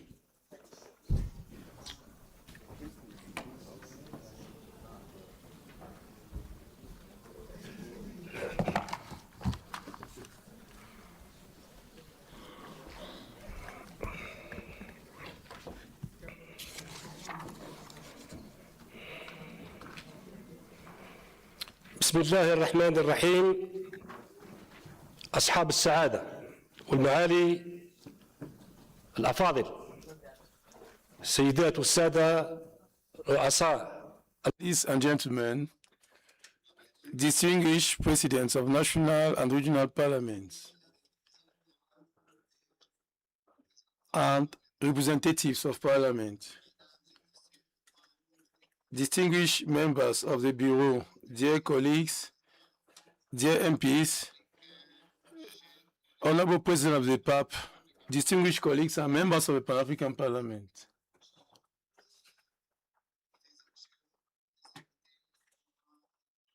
Distinguished guests, all protocol duly respected. Madam Secretary General, Madam Clerk, and all organs of the Pan-African Parliament and representatives of the diplomatic corps and all partners and media, permit me to sincerely thank the Bureau of this conference, that is the President of the Speaker of the Parliament of Zimbabwe, Jacob Madenda, and his colleagues, speakers of national parliaments and members of the Bureau of the Conference of this region. and members of the caucus of this region, distinguished ladies and gentlemen, I thank you once more for this, for your presence and your cooperation during this conference, during this session, which should become a free and strong platform which confirms a continental opening and an important cooperation between regional and national parliaments and the Pan-African Parliament, which is the vision of the African population. I thank all those who answered present to this invitation. I commend all those who have discussed and reasserted the importance of what unites African brothers for the success of parliamentary initiative, so that one day we should have a better future in which all Africans can unite in a platform. Ladies and gentlemen, at this time in my country, in Algeria, we have lost 27 people and witnessed over 40 injured in a road accident, and we are observing a period of 3 days mourning. It's a very difficult period for Algeria. On behalf of my brothers and colleagues and members of the Pan-African Parliament, and on behalf of all presidents present and representatives of African people, I extend my sincere condolences and sympathy to the victims and all the people of Algeria. I ask God the Almighty to accept those who passed away and the full recovery of those injured. I urge you to stand up for a minute of silence prayer for those who lost their life in Africa and in Algeria.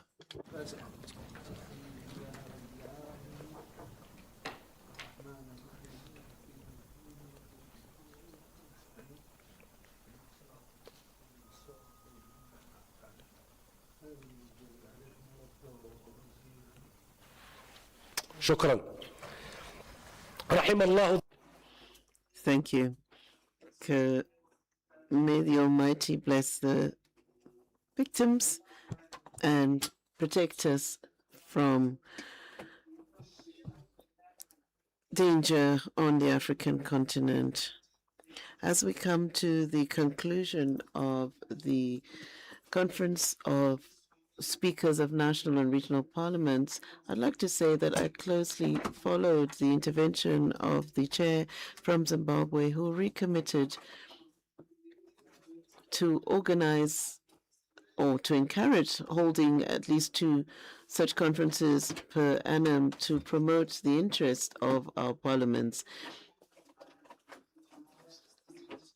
I agree that we have had rich debates, and this highlights that our national and regional parliaments are not just legislative bodies, but also partners, efficient partners in building a better Africa,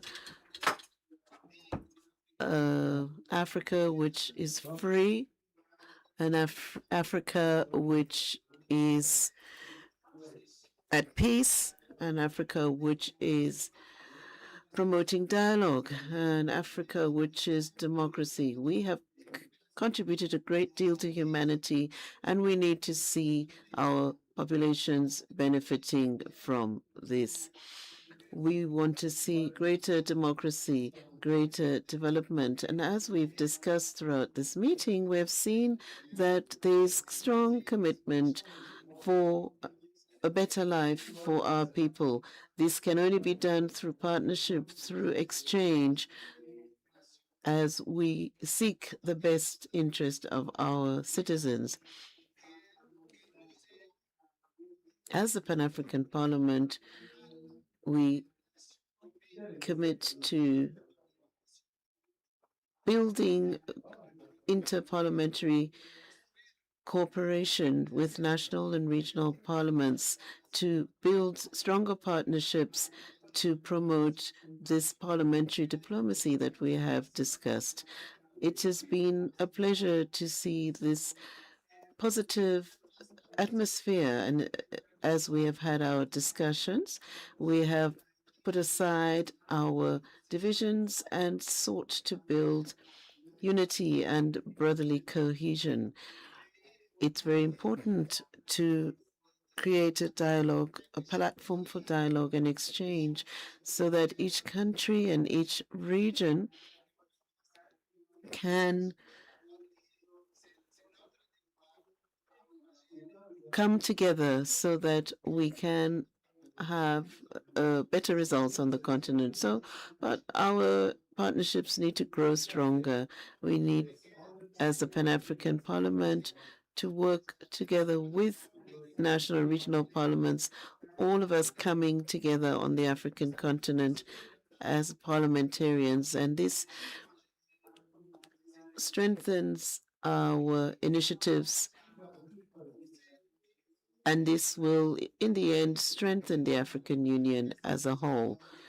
The Pan-African Parliament is not only a platform for dialogue, but it goes further than that. We need to be active as we present initiatives to change our legislations, change the situation on the ground for the benefit of our citizens.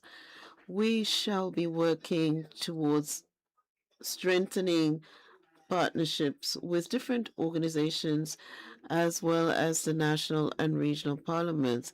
Cooperation agreements in different sectors are to be encouraged, and capacity building, of course, is required.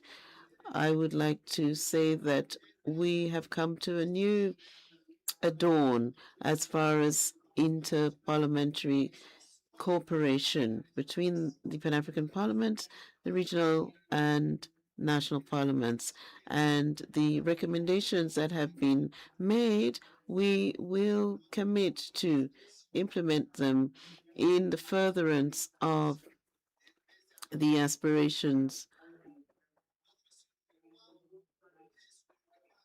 We want to move from just taking decisions, changing legislation, but rather having concrete results, impacts that are measurable on the ground. We want to see the Pan-African Parliament having greater awareness on the continent and to build confidence amongst our people. But this can only happen if we have concrete results on the ground for the betterment of the lives of our people, to see democracy grow on our continent. So, dear colleagues, thank you very much for your participation. I thank you most sincerely, regional and national parliaments who have participated, all the delegations who are here. Thank you for your presence. If you've seen anything that you didn't appreciate, or you saw that there were some gaps in the organization of this meeting, we would ask your indulgence. We will do better next time. I would like to thank the staff of the Pan-African Parliament and all the experts and service providers who have contributed towards the success of this meeting, and this includes the media. I trust that the next conference of speakers of national and regional parliaments will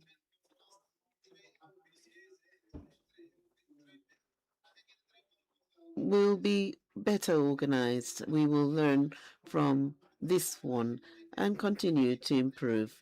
We want to be more efficient and take important steps towards furthering the development of our continent. That is the final objective.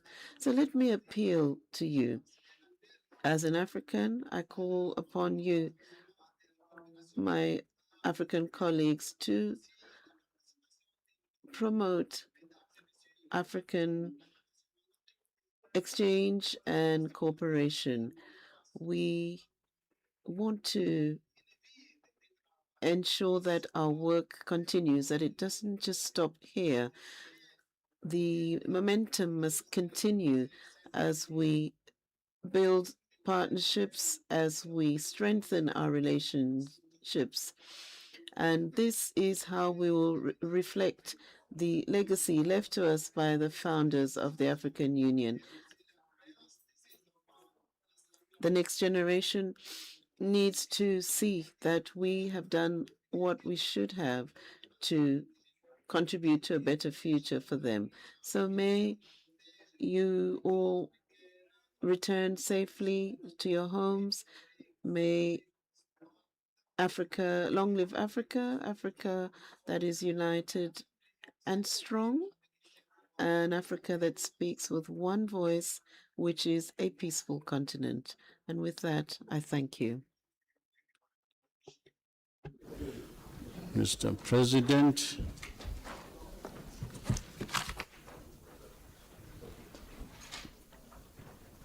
thank you. Another round of applause, please, for the President. Thank you. Distinguished delegates, may I now call upon the Clerk of Parliament to make some announcements. Honorable President of the Conference, I would like to announce on behalf of President of the Pan-African Parliament, Dr. Fateh Bouteflika, and Vice Presidents of the PAP Bureau, that all honorable speakers and guests are invited to a luncheon to be held at Gallagher Convention Center. The order of transportation and movement will be as follows. Members of the PAP Bureau, members of the Conference Bureau, honorable speakers of parliaments, including members of parliament that are designated as to represent their speakers, the President of ECOWAS Parliament, members of the Diplomatic Corps, the Secretary General of SADC PF, and former PAP presidents will be transported to Gallagher Convention Center through this exit to my left and on the red carpet. Other members of Parliament, as well as distinguished guests and partners, will exit through the foyer outside to the outside of the chamber. At the main pickup point, there will be transportation to Gallagher.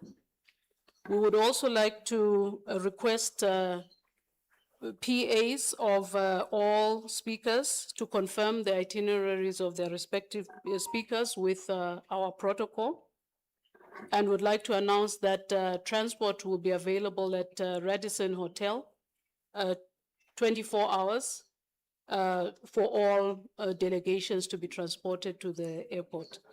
And finally, to thank this august body for the opportunity to service as Secretariat this important meeting. Thank you.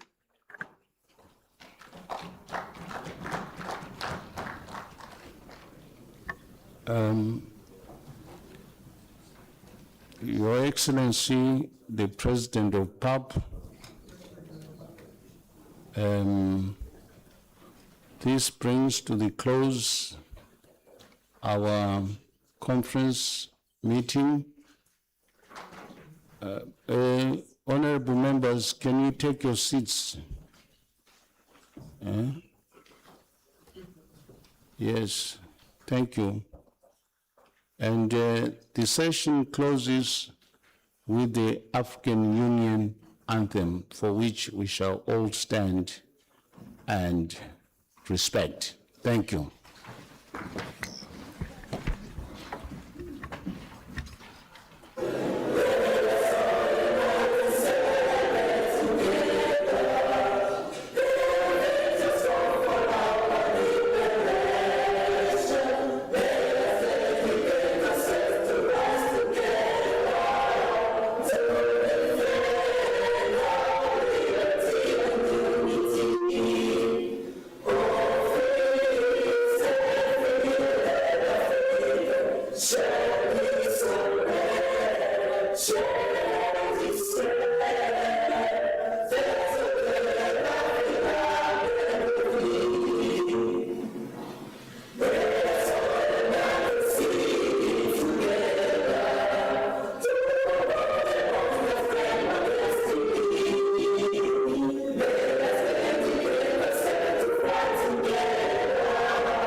Thank you. Lunch is served.